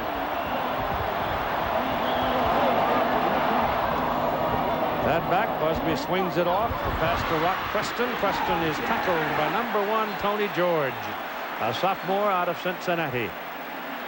And the loss is back to the 49 of Florida State. So that's a big loss. It's a nice play by George, too. It was good vision on his part to see what was developing behind the line of scrimmage, behind the line, and get up there and make the play. They'll make it 3rd down at 18. The clock continues to run. Neither team with a timeout. You don't like to see that. Looks like Dunn is going into the locker room. It looks like he's limping on that leg. Yes, he is. Busby again sandwiched. Here's the penalty flag out of the referees. Ball came out. The ball loose and covered by the Gators, but that flag was thrown some time ago before the ball came out. Might be on the Noles. If it is, the Gators might have a shot at it. Illegal block against the offense is refused. First down, Florida. You got it.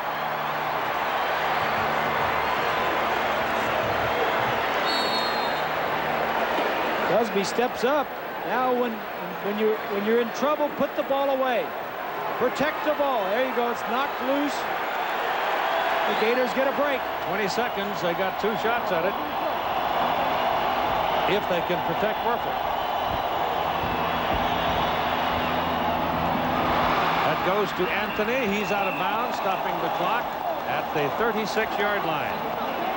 Now they're close enough to put it in the end zone. The clock continuing to run, and they don't give him them out of bounds. But they should have stopped the clock to move the chains at the end of the play. Yes. About 4 seconds rolled off of it. Well, the Gators need to be up there and snap the ball as soon as it's waved ready for play. There you go. Now he spikes it.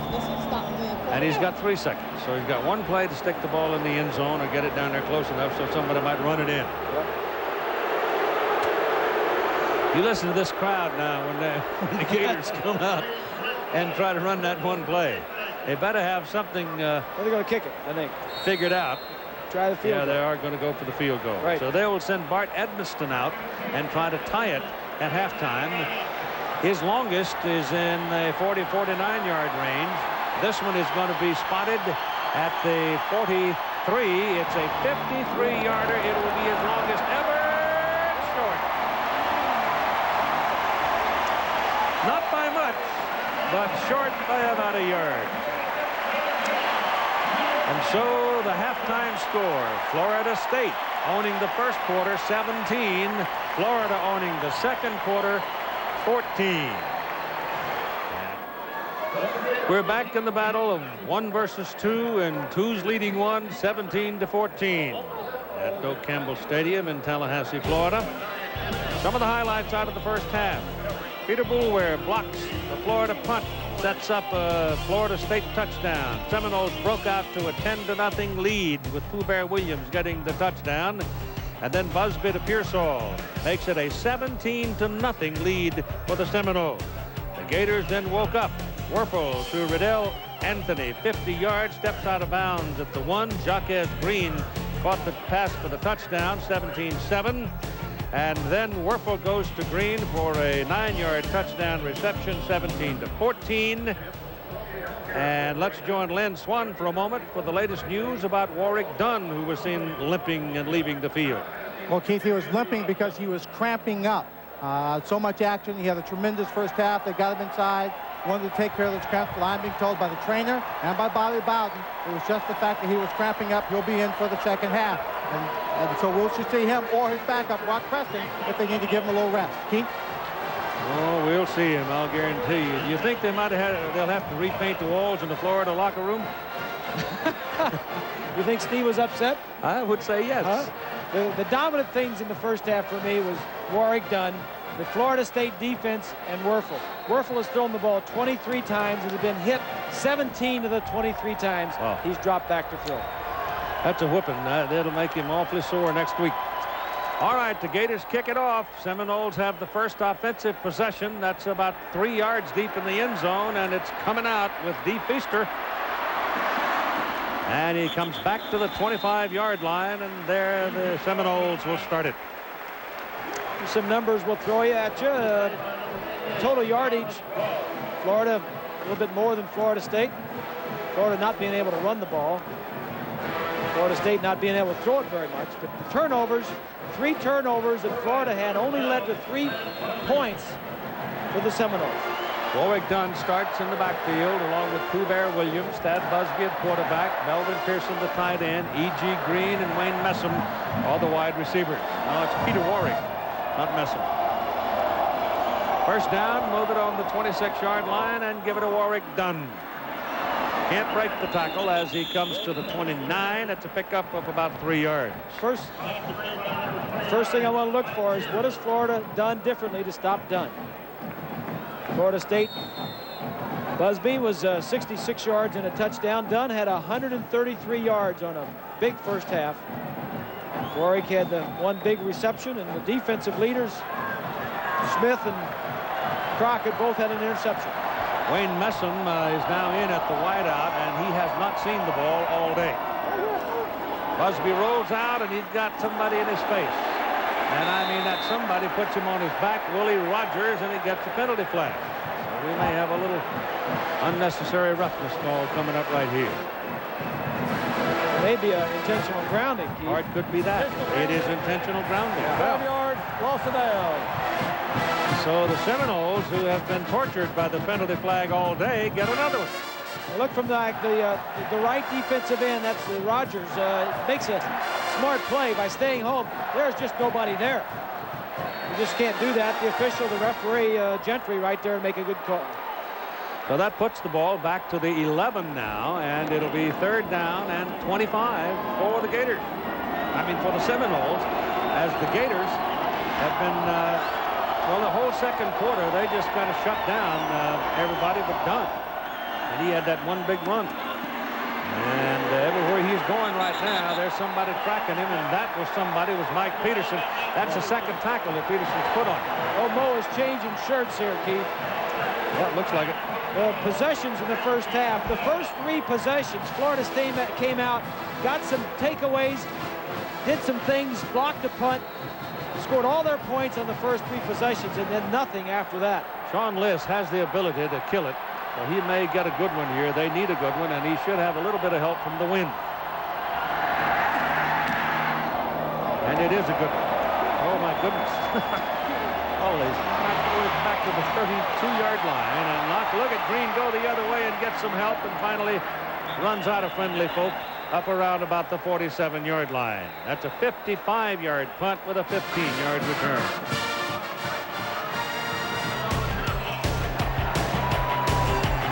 Danny Werfel in the first half, as we mentioned, was harassed through an interception on the first drive of the ball game. That turned into 3 points. That's one of those interceptions that quarterbacks don't like to take credit for because it was tipped. But if Florida is to win this game, Danny Werfel is going to be the guy to lead them to it. Well, they've certainly got field position to start the second half of play. They start at their own 47-yard line. And Werfel getting the heat from the backside. Throws incomplete. It was intended for Tremaine Allen, and Boulware busted him. There he is right here, just going around. That's Collins. That's the Carlisle, excuse me, the red shirt freshman. Those 2 tackles He's are, playing. Yep, Carlisle's a freshman, and Collins is a sophomore. And Carlisle is playing because of the injury to Zach Pillar. The other guy that's not in there in that offensive line is Jeff Mitchell, the center. And they've been getting up some pressure right up the center of that offensive line for the Gators. Well, they go to the shotgun now, try to give Danny a little more room. Here comes Bush blitzing. Ball is thrown, tipped, and incomplete. That's batted down by Boulware. So Bush, 44, slipped into the crack and almost got Werfel, and Boulware almost intercepted it. Boulware's been everywhere, huh? Oh, he's a player. Put him on offense. He's a player. Florida first half, Werfel was 12 of 22, 190 yards and 2 touchdowns. Taylor, not much rushing. Receiving, Anthony led the receivers. Looks like the defenses are saying, you boys have been frolicking around about enough now. It's our turn. Both sides. 3rd down and 10 from the 47. No backs in the backfield. Cripps, bottom of the picture. Pass thrown the other way, thrown out of bounds, incomplete. They'll punt.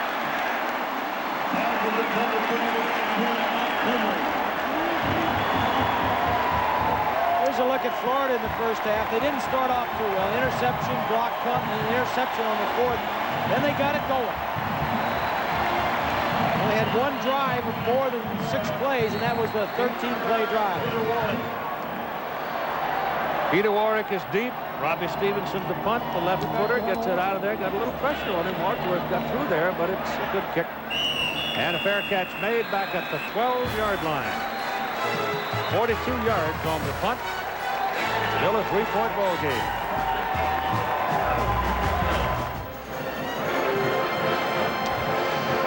Numbers for Warrick Dunn on the day. And he remains the key man for Florida State offensively.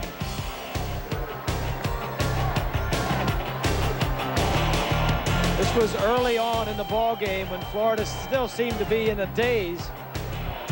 Boy, you cannot let him get there because nobody will tackle him one-on-one.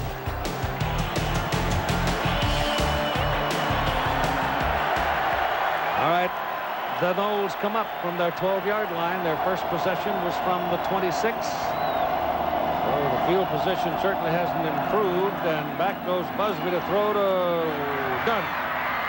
And Dunn is taken down right at the line of scrimmage. First to get there is number 58, Rutledge. And then he got some help from number 24, Fred Weary.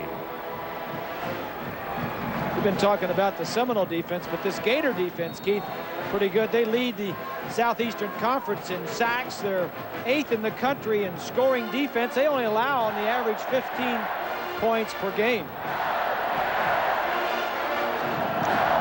Von Dugan's in the ball game as a wideout now for the Seminoles on second down and 10. Busby gives to Dunn. Somebody's got him by the leg. And James Bates won't turn him loose. And he finally goes down.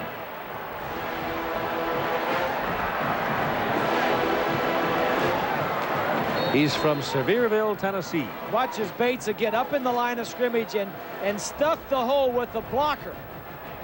Stuffs the fullback in the hole so there's no crease in there. I don't know if he was getting up in that hole or the hole was just too big in the first half, but impressive early on defense, run defense for the Gators in the second half. Third down and still 10. 1 of 7 today, Florida State on third down. Busby has a lot of time, and it should have been intercepted. Cameron Davis, defensive end, had dropped back into coverage, and he hit him right in the hands. Take a look from what the quarterback sees. Pretty good protection. You probably can't see too well because of those guys. That's Davis who dropped off the line, Keith.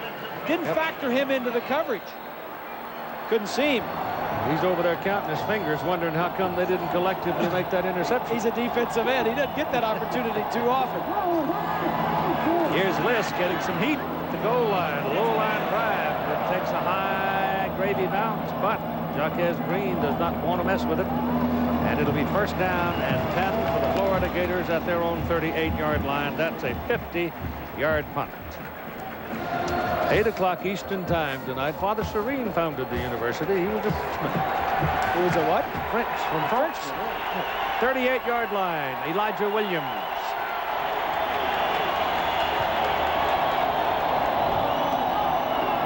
Down he goes.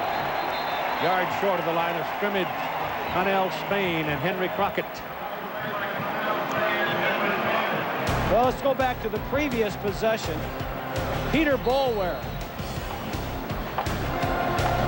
goes around the tackle for a pressure. Then he sees something fishy and he knocks down a pass.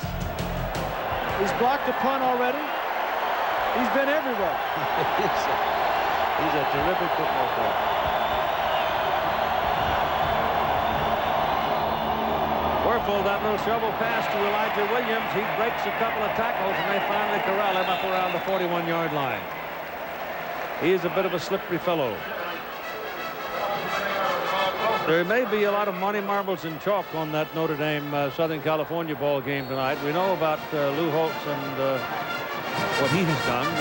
Nobody knows what might eventuate for John Robinson and for the Southern California coaching staff. I know that Mike Riley is being talked to by a couple of other schools, but then he's about ready, I think. He'd make somebody a good head coach. Here's Werfel's pass down the sideline, nowhere near anybody. Green pulls up, hobbles off the field. He goes right to the bench as if he's cramping or pulled something. He may have pulled a hamstring. Werfel expected him to be around his man, and jammed by the corner on that side was good enough not to let him get around. So Robbie Stevenson is in for the punt. He's a sophomore from Bradenton. And Peter Warrick goes back. He's a redshirt freshman also from Bradenton. I told you a while ago, a lot of these youngsters have been played together, played against each other, known each other sometime. And that's, I don't know what that is, but it's going to roll around pretty well and stay away from Warrick and go out of bounds down around the 24-yard line. But Robbie just flat missed that. He hit it right on the hosel.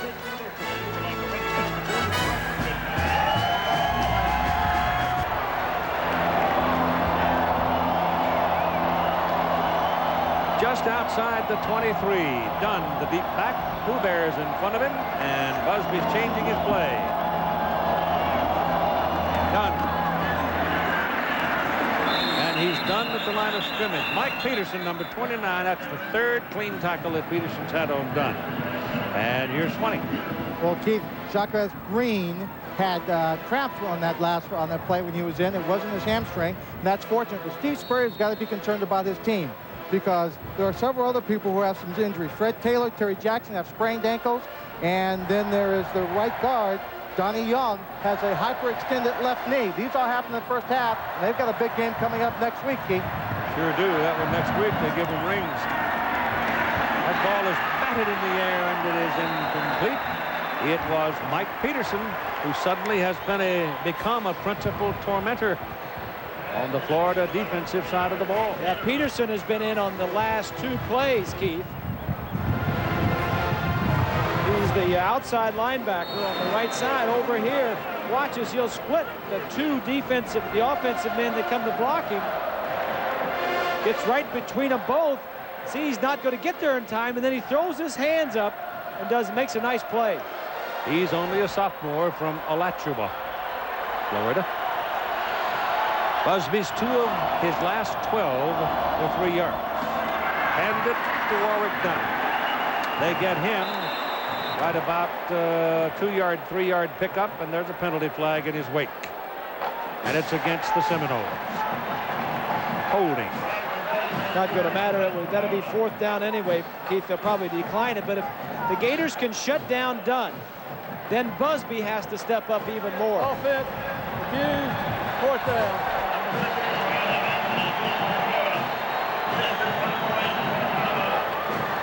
We've got Riddell Anthony with Jacques Green having a cramp on the last run down the field. It's Anthony back for the punt of Sean Liss.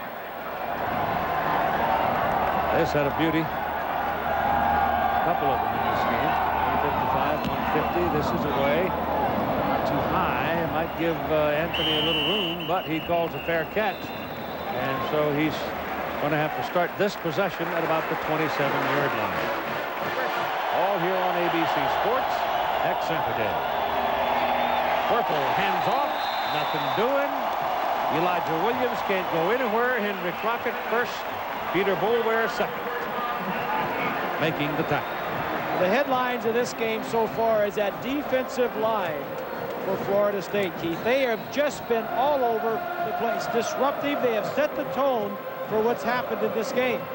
Julian Pittman and Jerry Johnson have played quite a bit. And they have come off now, and they've put a nickel package on the field. 1, 2, 3, 4, 5 defensive backs.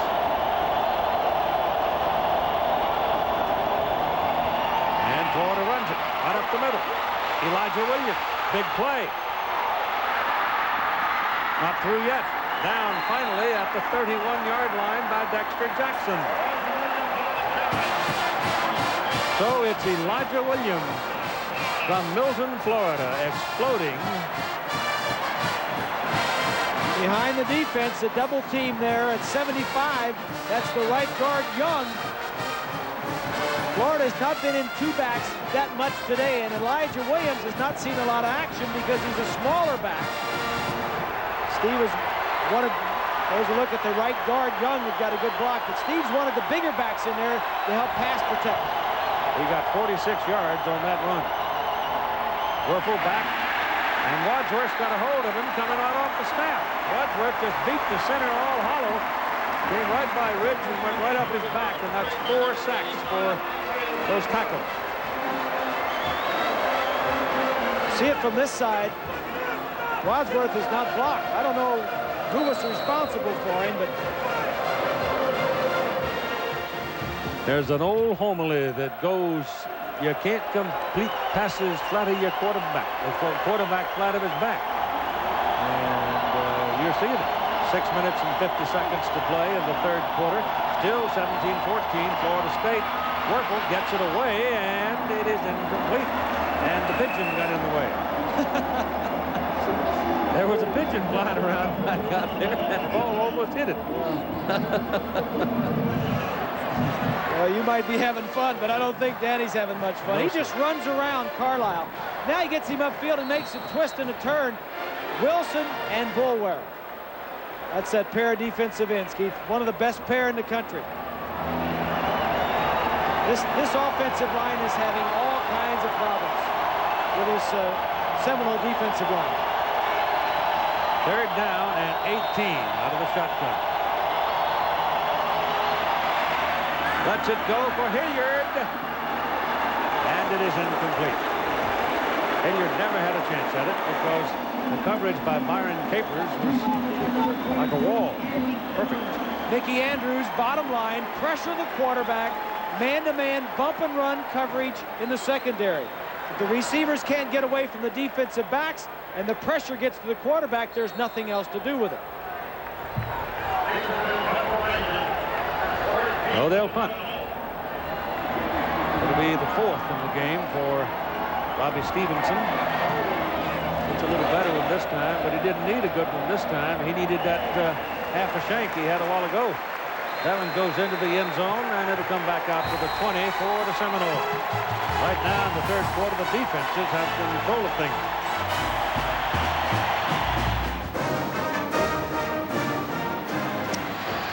Look at the campus in the city of Tallahassee. From the 20 now, the home team, Florida State, leading 17-14. They've been pretty quiet except for the running of Dunn. Busby back, he throws, the ball's dropped. Knocked out of the backfield by Pooh Bear Williams. Yeah, if they continue to shut down Warrick Dunn, Busby's going to have to make some plays to get this offense going. The Seminoles in their last 7 possessions have punted 6 times, and 1 possession ended in a fumble. Well, there you have it.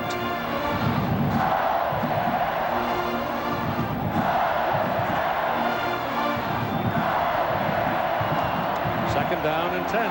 Mark Rick there on the left, their offensive coordinator.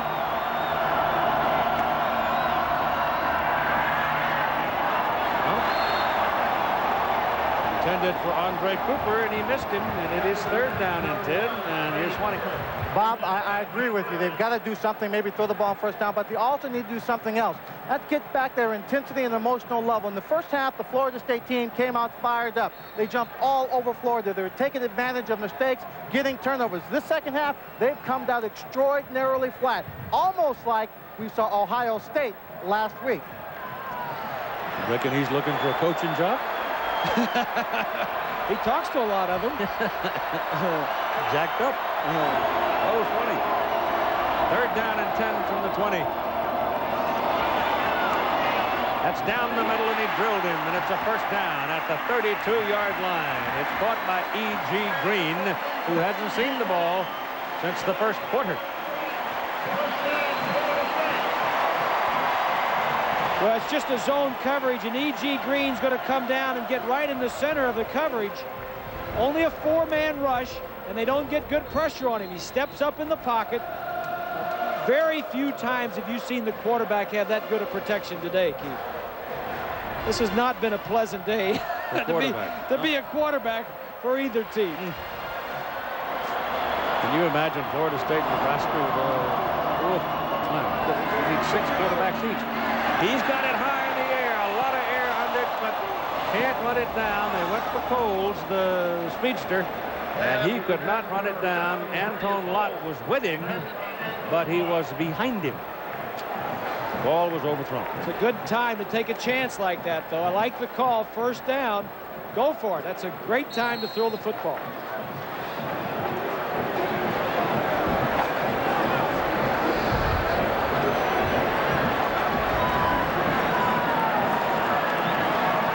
Wayne Messam sooner or later is going to see the football, too. He's not in there right now. Lugans is in. Lugans hasn't let the ball thrown to him yet either. This is Warrick Dunn throwing. And it's caught by E.G. Green at the 42-yard line, and a 1st down. Johnny Rutledge was trying to cover him. Well, this should be no surprise to the Gators because they know that Dunn can throw the ball. In fact, he threw it against them a couple of years ago. Throws it pretty well, too. but the coverage was there. First downs don't come easily here in the second half, Keith. We've had, that's the 7th possession and only the 2nd first down. At the 42-yard line with 5:10 to play in the third quarter, Busby gets it off, and it is incomplete. Off the hands of Peter Warrick. He had a chance at it. Fred Weary was there, but the ball was just long enough where Weary really couldn't do anything about it. So it became a question of whether or not Warrick could reel it in. Yeah, it was just a good throw and good coverage, Keith. That's we talked about early on. A lot of skilled players at the receivers and got a lot of good defensive backs.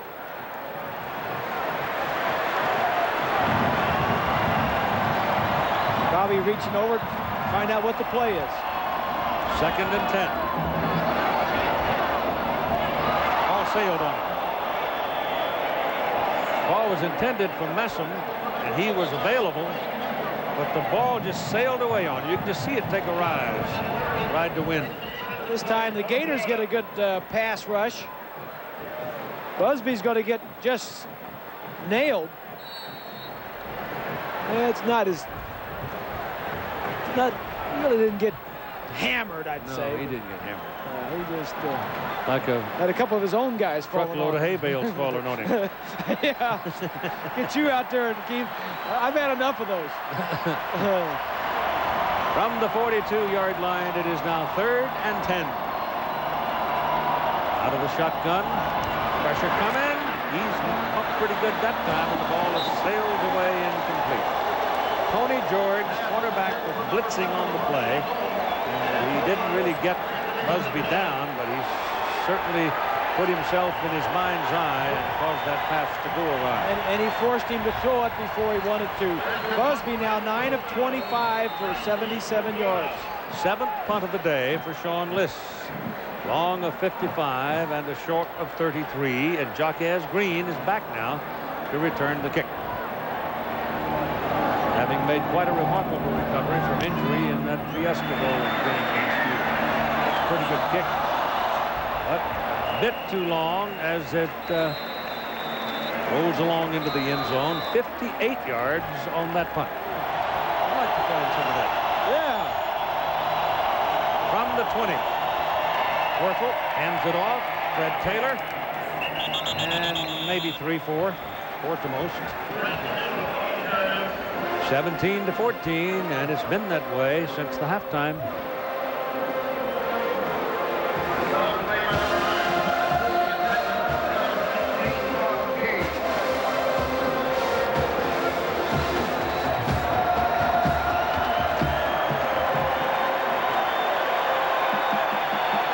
Second and 6.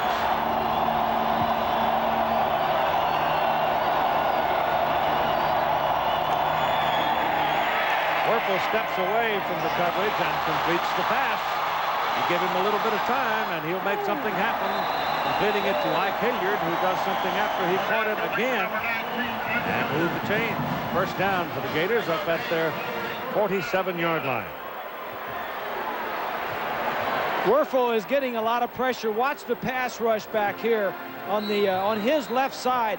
That's Boulware and Carlisle. He steps up. That's a key thing. He would have not completed that pass had he not stepped up away from the pressure. That is Hilliard's first reception today. That'll tell you something right there. This is Fred Taylor. He's the 222-pounder, and he pounds it pretty well all the way down to the 42 on the Florida State side of the field. Taylor trying to slant over the left side, shook loose. And instead of losing a yard, we'll pick up 1 or 2. Carson Newman, tough this year.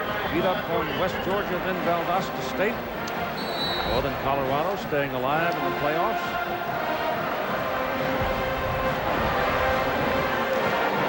All my life, Griese, I've wanted to do a Division III game, and I've never had a chance. One day I want to go to one. I'm sure they'd love to have you. Elijah Williams. Second down and 9. Williams gets a block, gives Werfel a moment of time, and he throws. His intended man fell down. Ike Hilliard got tangled up with the defender. No, it's not Hilliard. It's, yeah, it was Hilliard. And he fell down. Had no chance to get to it. The coverage on the play was Dexter Jackson and Byron Capers. Keith, in the past, the Gators have hit a lot of big plays against Florida State, and throughout the season, Spurrier's offense has completed a lot of big plays. Today, they've tried, but they haven't connected. Tight coverage in the secondary, and that pressure always in his face.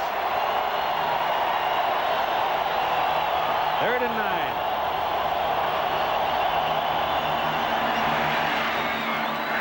Nope. And Werfel's on his back again.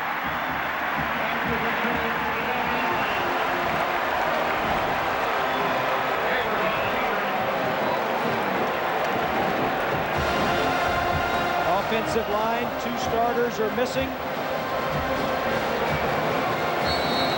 Crockett. That takes a toll on you, getting hit every time, every other time you throw the football. On 4th and 9, 17-14 Florida State. 2:25 to play in the 3rd quarter. Florida State playing for a ticket to the Alliance Championship in the Nokia Sugar Bowl in New Orleans, January 2nd. Florida trying to hold on to its #1 ranking. And you know, if Florida State wins this ball game, they're going to move up to #1 and replace the Gator. It's the 31st time that one has played 2.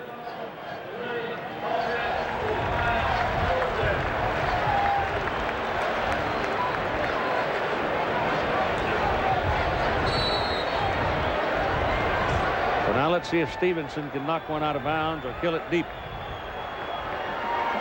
Here's where that pooch punt comes in handy.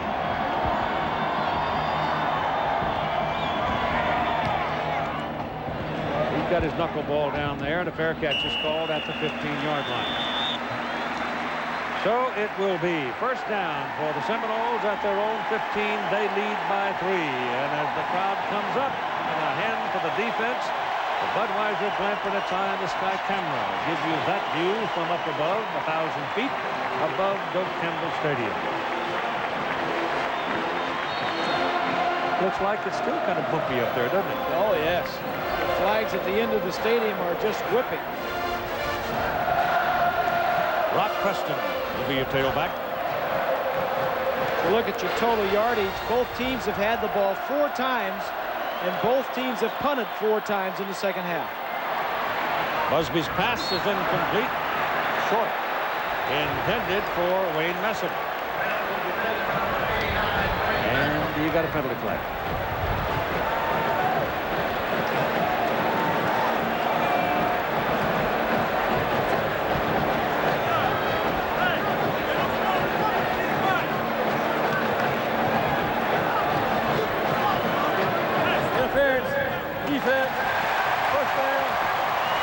Against the Gators. Steve said he doesn't mess much with the defense this year since Bob Stoops came over from Kansas State to take over the defensive coordinator's job. He let him come in, do whatever he wanted, bring his own terminology, and Stoops was saying he's a great guy to work for. He lets me do what I want. Steve said, I don't have to stick my head in that defensive meeting at all. He is excellent at what he does. 6 penalties and 66 yards on the Gators, 10 on the Seminoles for 127 yards, and Preston's the tailback. Ball's up just short of the 30, and Busby to throw it.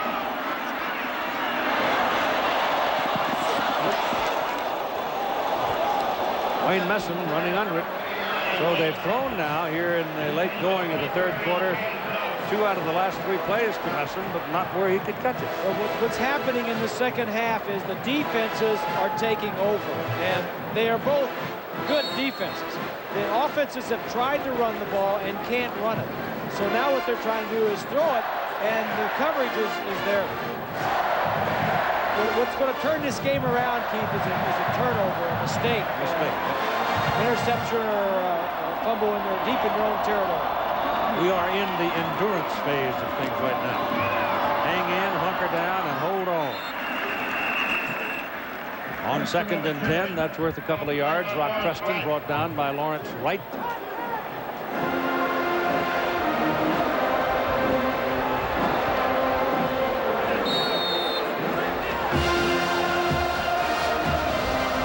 There's that sound again. They were grumbling about the Braves using it. You can't copyright it. It's public domain. 3rd down and 7. Call it.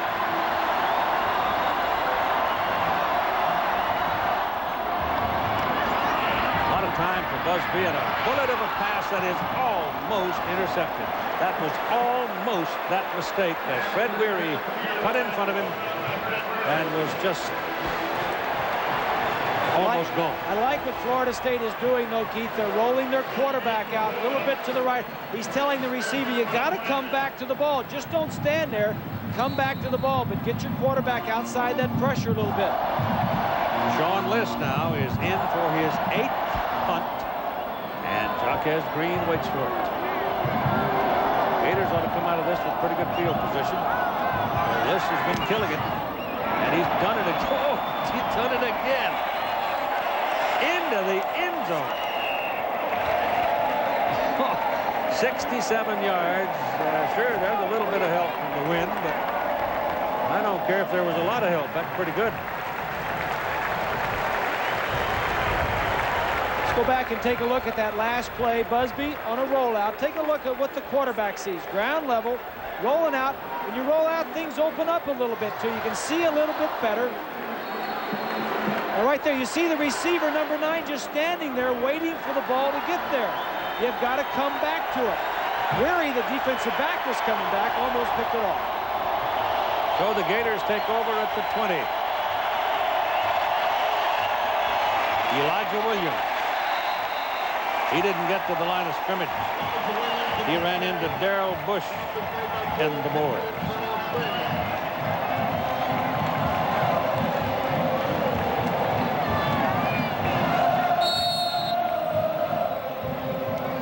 Boy, that is a bunch of rough customers. It's a battle. It's a battle. Front, isn't it? It reminds me of some of the old days and some of the games. Yeah. You just have to hang tough, keep confidence, no mistakes, and sooner or later, hopefully something will break. Well, Williams can't get back to where they started that time either. Number 95, Julian Pittman, got him. A junior from Niceville. I got a package of goodies from the folks in Niceville, and they invited me to come see him, and I'm going to one of these days. Well, how come you got all that stuff? Of course, I like Niceville. But the thing that's interesting, there's always a football player somewhere on some team in this area, a good football team that comes from there. Yeah. Oh, yeah. Yes, they've always good football players come out of there. 3rd quarter is over. We've got one left. It's 17-14. The Noles lead. We'll be back after this message and the word from our ABC station. Well, the prize is considerable at the end of this one, and we have only 1 period left. Seminoles leading the Gators by 3 points. And here we go on 3rd and 11. Werfel has a man. Ball almost dropped. It is put away by Rydell Anthony. He's got a big play. He's thrown out of bounds all the way down on the Florida State 43-yard line by Dexter Jackson. This time he's going to have good protection. Watch the 2 offensive tackles. Going to keep good protection. The receiver's going to come right into the middle of the field. The 2 tackles keeping the ends off. He got a lot of room to step up. That's what he's used to having during the season. But this Florida State defensive line has just been dominant. Tremaine Allen, tight end, did a pretty good job handling Wilson that time, too. Yeah, he gets getting some help. 43-yard line and working out of the shotgun. Werfel lets it go. It's incomplete over the head of everybody. Ike Hilliard was the receiver in the area. And it'll be 2nd down and 10. Let me show you, Keith, what they're doing against Boulware. They're trying to keep Boulware at home, so they're double teaming him with the tight end. and the offensive tackle. Well, if they can keep doing it, poor Danny might be able to walk to the bus. Elijah Williams, the deep man in the backfield. 2nd and 10.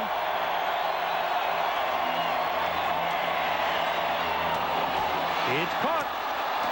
And it's good for a first down by Jaquez Green down at the 26-yard line. Just barely slipped through the arms of the defender. Look from behind the defense. 5-step drop. Quick pass protection. Just gets in there before Capers makes the play.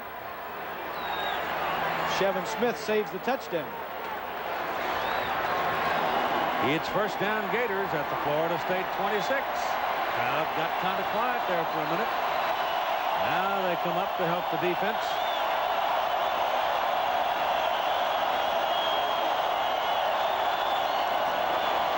Pressure coming around. Penalty flag is thrown. Ball is in the end zone. Caught, but hold on. See about the flag. I think you might have a holding call coming. Rydell Anthony threw it. He caught it.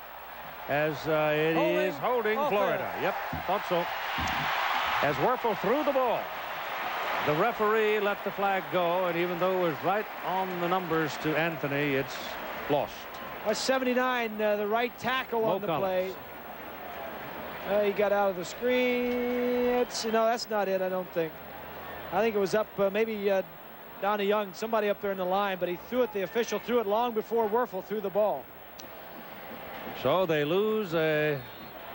We go back to what we said, Keith, before, that the Gators, the most penalized team, about 90 yards, maybe 85 yards a game in penalties. And like you said, it's not the yardage so much, but that took back a touchdown. Yep, it's a 14-yard penalty. It'll make it 1st and 24 as it comes back to the 40-yard line. Spot of the foul ball. Had that little short dump off. And they get something out of it as Anthony again. He stepped up. He's got, he lost that last catch, so he would have 8 catches in the ball game. That's a lot. Well, these numbers haven't changed much. These are mostly offensive numbers from the half, because third quarter was all defense. 9 possessions and 9 punts by both teams. Third down conversions, not very good for either side. 2nd down, 11.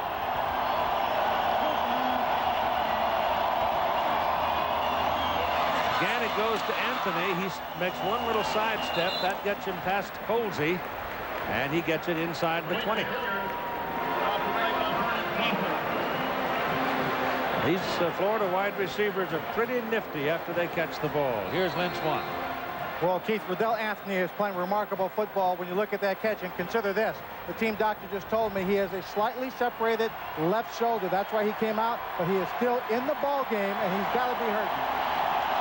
Elijah Williams is in the backfield, but he's there more as a protector probably. Yep. Anything else. Here they come. Look at him. Oh, no chance. No chance. Dexter Jackson, the free safety, was right up in the crack, and he arrived just about the time Danny Werfel took his 2nd step. They got to block down the offensive line. Somebody's got to be responsible for that. That's the problem, Keith, with that aggressive defense, where the linebackers are always sticking their nose up in between the defensive linemen. You don't know when to count them and not to. Here's an effort to tie from 41 yards by Bart Edmiston. He's got enough leg from this distance. He gets it up. No good.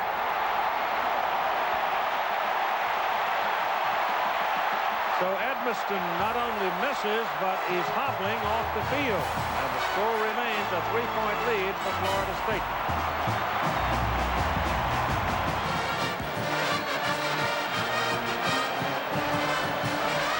Stunning graphic, isn't it? 11 yards. Roughly 18 minutes of the 2nd half. Warrick Dunn is the deep man. He's got the ball coming at him. Oh, he's just missed by somebody. But he's taken down at about the 25. I think Lawrence Wright is a guy who just almost cut him in half, but he just missed him.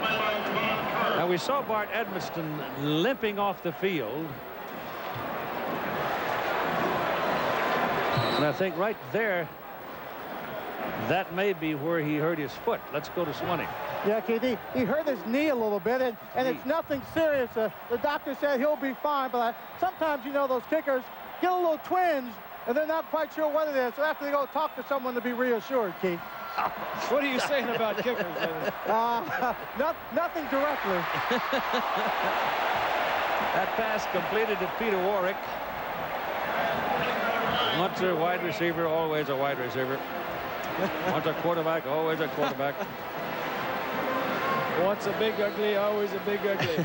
3rd down and 6 after a 4-yard pickup.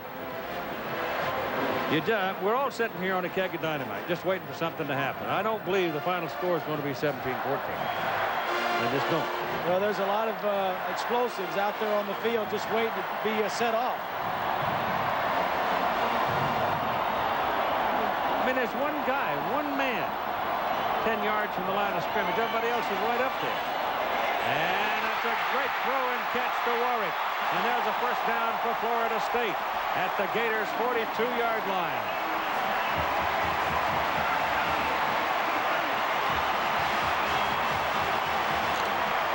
Take a look from behind the quarterback.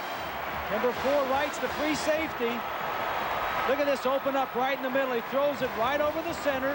That's a nice throw and catch. You give the quarterbacks time, they'll hurt you. If you rush them and knock them down all day, they're less likely to hurt you. First down, Seminoles at the Gator 42. 10 minutes, 11 seconds to play in the game. Busby back. Has time again.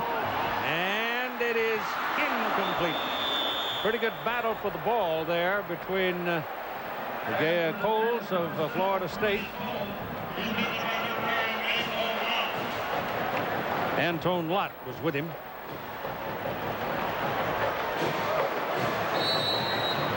Busby says, come on, get the play in here. Get it in there quicker. Play incomplete pass, stopping the clock at 10:03. Quarterbacks like to get to the line of scrimmage with a lot of time left on that 25-second clock so they can check off if they want to. Now it's 7 seconds. Snaps it at 6. A soft pass going just over the line of scrimmage to Warrick Dunn. And that's another Seminole first down. Yeah, that's dangerous there. You can't cover him one-on-one. It's man-to-man coverage all across the front here. Here's Dunn. He's going to come out of the backfield. He's got a little option. He can go one way or the other. And the linebacker right there has to cover him either way. He chooses to go inside. Busby gets him the ball, and he breaks the tackle. Johnny Rutledge had to leave the game. The outside linebacking position. Kelsey comes in for Florida. And the Seminoles are moving it from the 27. Here's Busby setting up, going for the corner. And it is incomplete, and no fault of Busby. He threw the ball perfectly, but the intended receiver, E.G. Green, and the defender kind of tangled their feet, and it didn't quite come off. He had a little trouble coming out of his break. We'll see it here. Right there. Yeah, that's no foul there. It's just unfortunate that he stumbled coming out of the move because the ball was high enough he could have adjusted if he would have been there. That had 6 all over it. 17-14 Florida State. 2nd down and 10. Ball at the Gator 27. That's the time remaining in the ball game. Little short snap goes to Dunn. Dunn runs it over the right side down to the 20.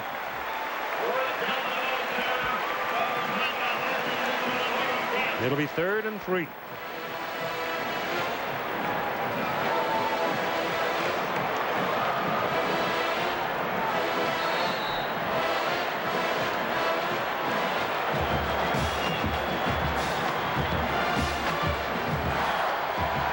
Alabama is sitting home watching. Healy and rest. Florida is going to go to Atlanta. Bruised. Timeout by Florida State.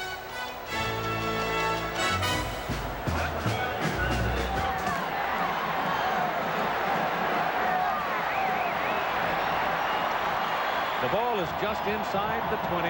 3rd down, 2 for Florida State. Dunn. He's got the first down. He's close to a touchdown. Out of bounds at the 2-yard line.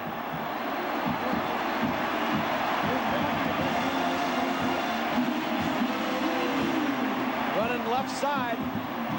Good block by Pooh Bear Williams up there. 81 is Pearsall, the tight end. Showers is number 2. He's the free safety. He'll eventually have to get over and make the play. They give the ball to Williams, the fullback, and he gets his 285 or 6 pounds rumbling for maybe a yard, maybe a foot. Warrick Dunn has 168 yards rushing today. He has 4 catches for 24 yards. He has influenced at least 70% of the plays in the ball game that Florida State has run offensively.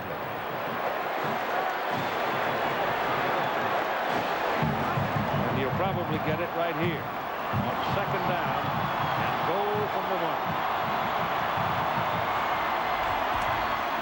Nope, they give it to the big man. And he does not get in there.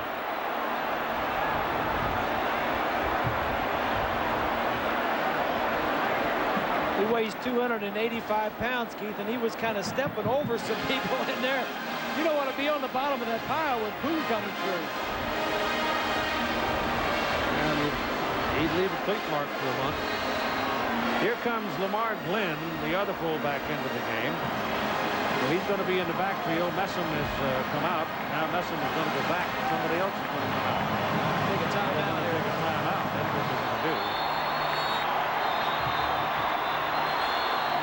So that stops your clock at 7:21 to play in the ball game. Florida State has 1 remaining. The game may be on the line right here.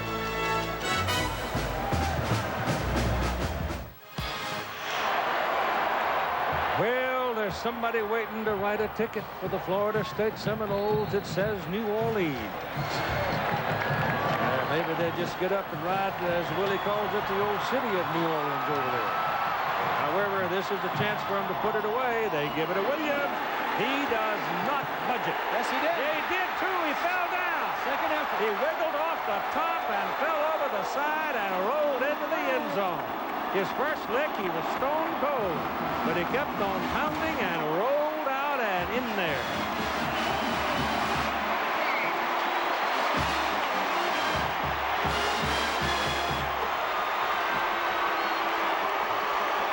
The defensive effort is solid to begin with. Right there, he's not over. Watch him spins to our right. Rolls and he gets in. across, no question. And Kevin Long, the center, shaken up and has to come out.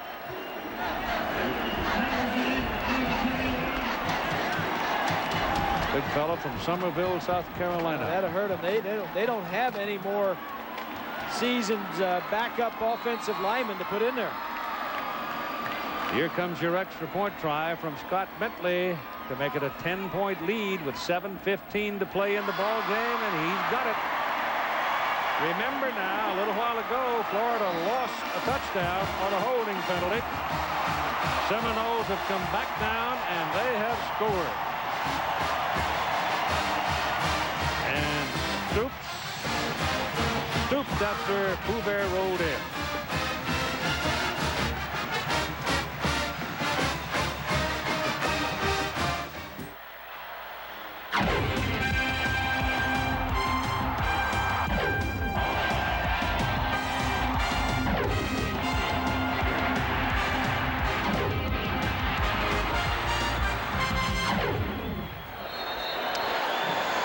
(24-14) for the Florida State Seminoles over the #1 ranked Florida Gators. 7:15 remaining to play. The wind grabs the kickoff, and it struts very short. Terry Jackson runs under the ball and is returning it to the 40-yard line. Time permitting, stay tuned. Thrifty Car Rental post-game report. John Saunders, Todd Blackledge. And now the Florida Gators come to put up time. So look at the beating that Werfel has taken today. Let's see, 24 out of 37 times he attempted to pass. He's been hit 24 out of 37. That's what Florida State wanted. That pass deflected at the line of scrimmage, looked like. Incomplete. Greg Spires knocked it down. The #1 scoring offense in the nation. Their possessions in the second half. Florida is averaging 49 points a game. Over the last 10 years, Florida State has won 7, lost 2, tied 1. Werfel's pass is completed to Ike Hilliard at midfield. They'll give him possession on the Florida State 49. First down. 6:55 to play in the game. Spurrier has only beaten the Seminoles twice in the 7 times he has played them while at Florida. And he's never beaten them up here in Tallahassee.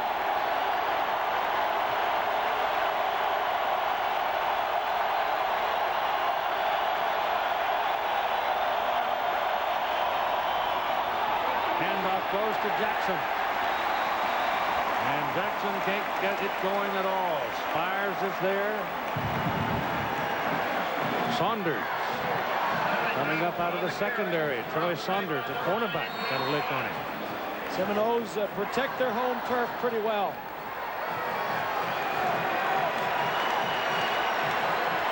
It'll be second down, 11 for the Gators.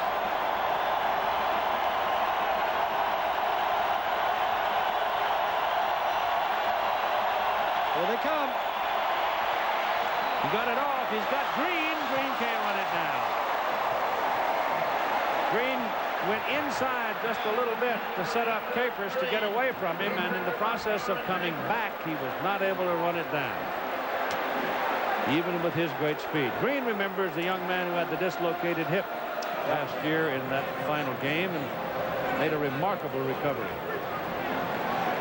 Florida's not won a non-conference road game under Spurrier because they don't play many non-conference games on the road. They haven't come to Gainesville.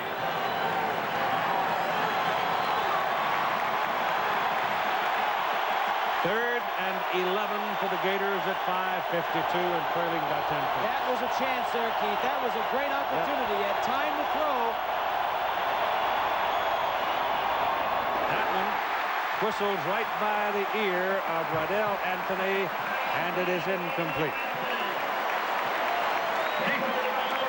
That's what a bump can do to you when you're in the bump and run circumstance. It disarmed Anthony. Yep, never saw the ball.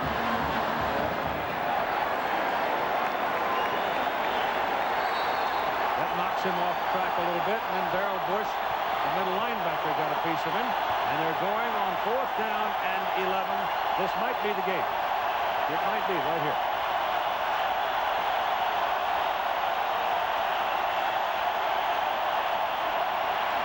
They're coming, the ball's up, a lot of air under it, and it's incomplete. Ike Hilliard couldn't run it down. And one more time, Danny Werfel hits the ground hard. The theory has been the same. Mickey Andrews put pressure on the quarterback, puts him, get all these guys in his face. Now you got one-on-one. Can you hit the deep throw one-on-one? He doesn't have long to wait. He's got to throw it way ahead of time. Just lay it out there and hope the speed catches up to it. Not today.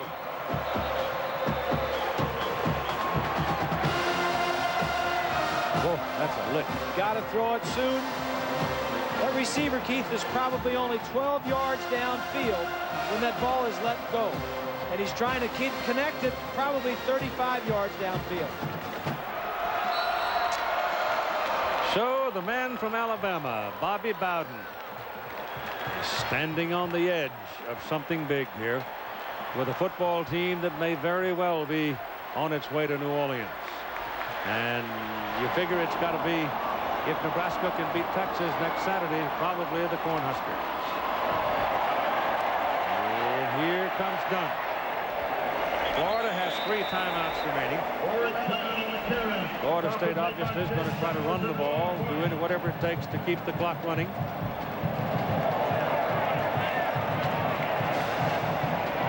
Look in the background, Steve Spurrier, upper left, threw his clipboard and everything else, because quarterbacks, that's all they ask for is one-on-one with a receiver that's got some speed. Just give me one-on-one and nobody else back there. And today, they have not been hitting him. Second down, 9, really. More than 8. It's more than 8. Here goes Dunn. He gets another 2. Important thing is the clock is running.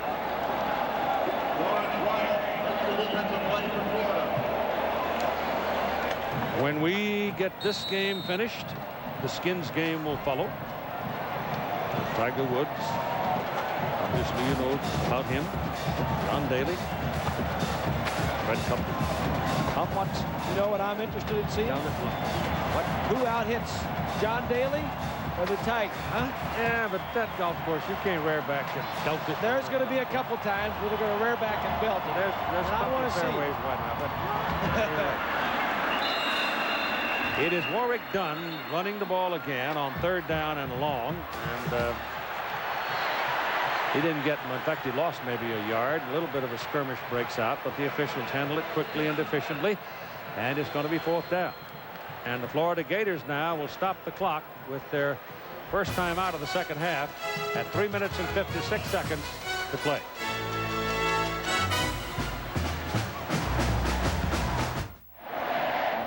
It is 4th down and 7 for the Florida State Seminoles. They lead 24-14. They must punt now. 3 minutes and 56 seconds as the ball is snapped. He gets it away cleanly and knocks it into the end zone. And it'll come out to the 20-yard line, so it's about 2 yards too long. And the Gators will try to come now from their 20, trailing by 10. The decisive drive here, the only drive of the second half by either team, 75-yarder for the touchdown. Bart Edmiston, the University of Florida field goal kicker, right there on crutches with an ice bag on his knee, and that came from kicking the ground after missing a 41-yard field goal try, kicking in frustration. In frustration. I don't know if he hit the ground or he just kicked the air, Keith, but certainly pulled something in that knee. And Florida's got 3:47 to go. They may need a field goal kicker if they hope to tie this game.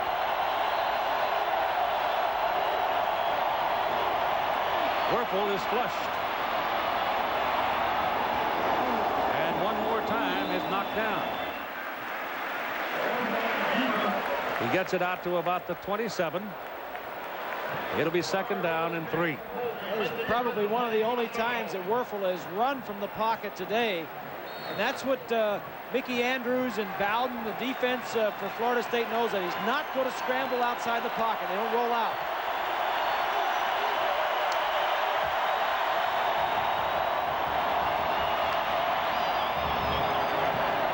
Well, the receiver, Jaquez Green, got tangled up in a bumping over there by the defender and was never in the play.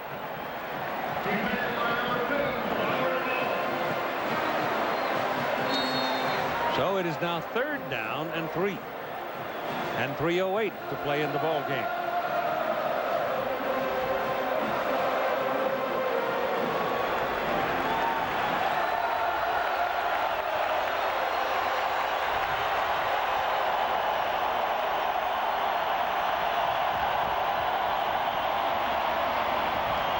They've got the first down on this pass to Ike Hilliard up at the 35, 36-yard line.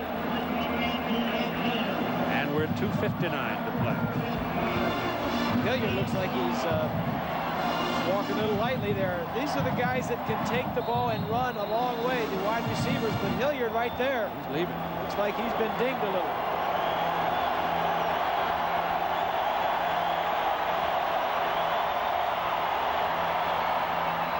It is incomplete.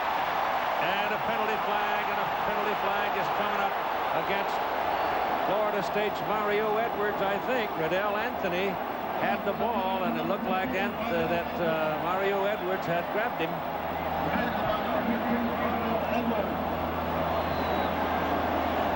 A 15-yard penalty and a first down, if that's what it is. Pass interference. Defense. Yep. 15 yards, first down.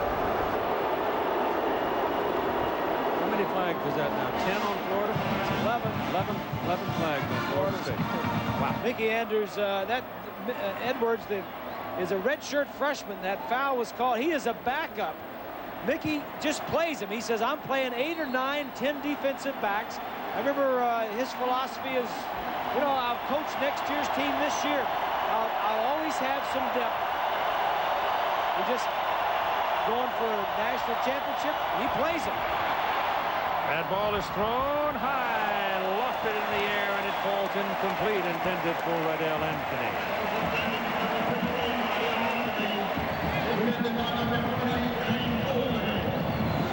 They need a little help out there from somebody else. Jamie Richardson needs to get involved and make a play. He hasn't seen the ball. He hasn't been open. Well, the receiver is going to be in the middle, but he's going to have a lot of time. He's going to be open, but he doesn't have much time to throw. Look, he's got to throw it way early. You got to adjust to that ball. You got to come back to the ball. 2nd and 10 from the 49 of Florida State. 2:38 to play, as you see. That's the time remaining in the game. Werfel steps away and now is caught behind the line of scrimmage. And it's Renard Wilson this time getting him.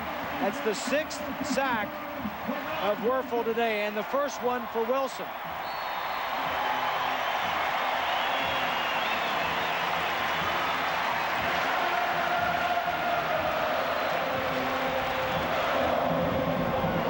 Clock running, coming up on 2 minutes.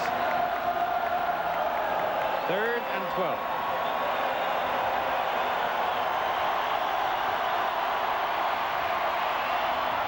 Werfel throws it hard and has a man. And the play is good for a first down at about the 35-yard line of Florida State. And that will move the chains and stop the clock at 1:51 to play in the game. 24-14. Florida State 10-point lead. Only one touchdown scored in the second half of this ball game. That was by the Seminoles on a 75-yard surge, and that's about all they've done in the second half. It's been That was defense. the only possession that they had. Defense. Werfel throwing for Anthony. He's got it. And he's down at the 3-yard line. He caught it over Mario Edwards.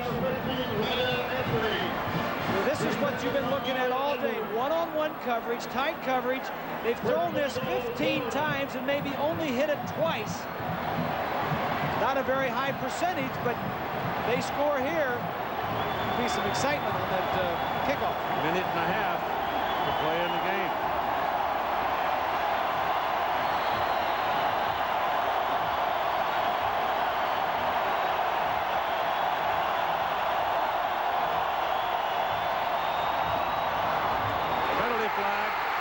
Jaquez Green was held by Samari Roll. Roll had his arms all over it. And I'm pretty sure that's what the call's going to be.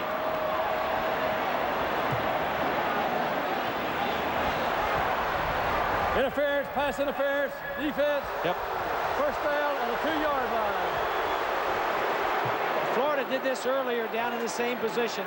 They must have read something. We're just throw it out there, and he didn't think that the yeah, that's clearly holding. Clearly holding. They just wanted to do that. Throw it out there to the receiver one-on-one.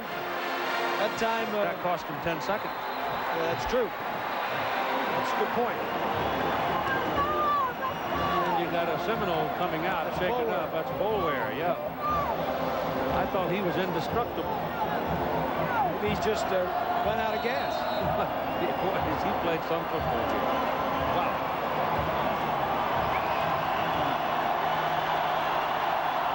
All right. First and goal from the 2. Anthony, touchdown. Riddell Anthony went up higher than anybody else and made the catch.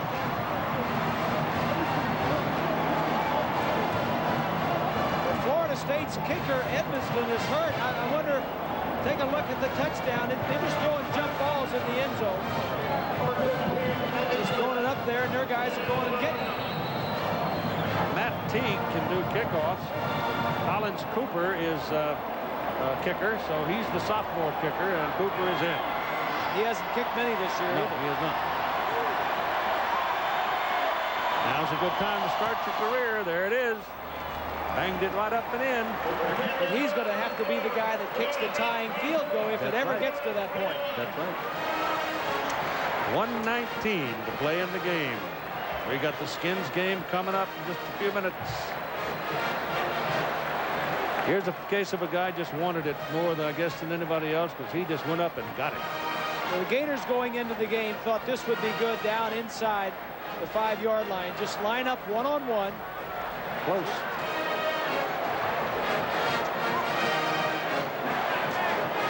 He never quits. He just never stops. He's something. I admire both these teams. They're full of grit, aren't they? They certainly are.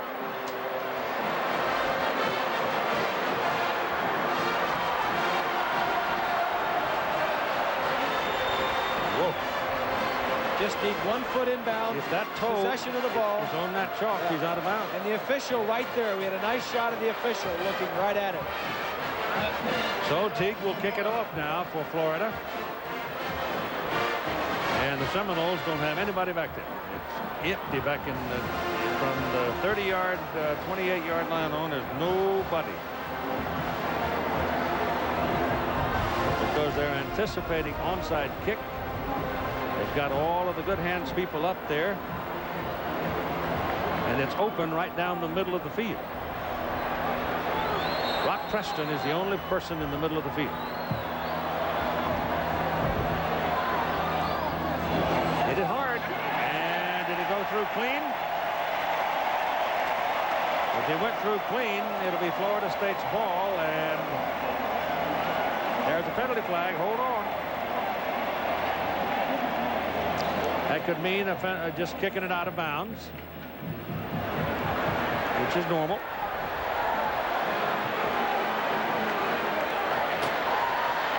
He kicked it hard.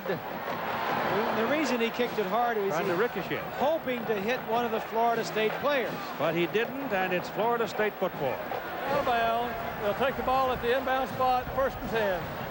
Seminoles did a nice job of getting out of the way. Watch this. Both teams work on this all the time, even though you don't see it very often in a game. They know if it's kicked hard, get the heck out of the way. So this is just good coaching, you know. You work on it from both sides. I don't know how in the world he got through there, but it did. And the Florida man coming down the sidelines, he almost got to it too. Oh boy. All right, 1:19 to play in the ball game. They're probably out walking around the first tee trying to find a television set to watch the finish of the game. They don't want to start till this is over. They don't want to start, no. And that's going to be a first down for Warrick Dunn. Warrick Dunn on the carry. Florida has 2 timeouts left. First down, Florida State. 1:11. And timeout called by the Florida Gators. They have 1 left.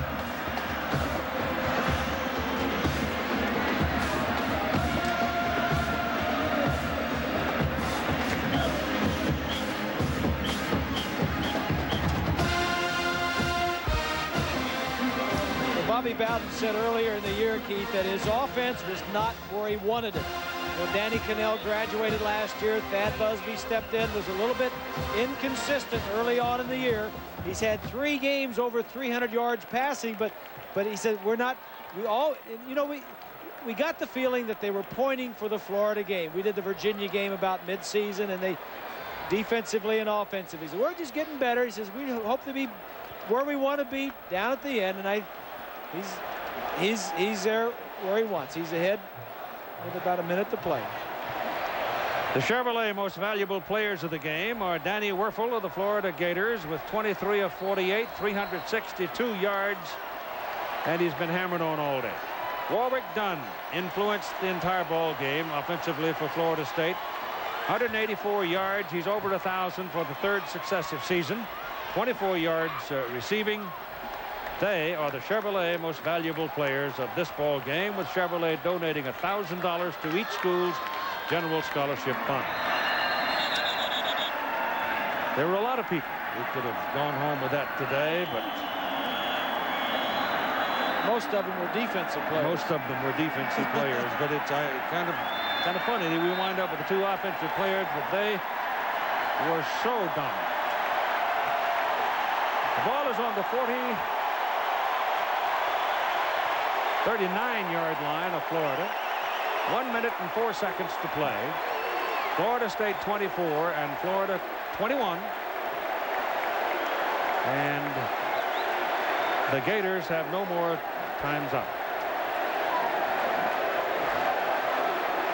So it would seem a reasonable thing to suggest that this one's in the bank.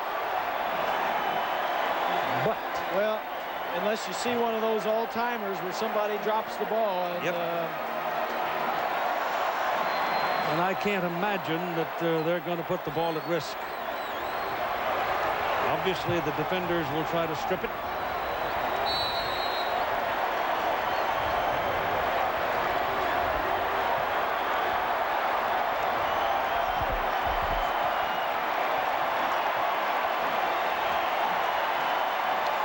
Here it comes. This was always one of my favorite formations right here. You knew you had the game won, and all you got to do is just take the ball and take a knee. That gets the clock going. Gators have no more timeouts. Last 50. Well, Ann, you might have to buy him a new suit.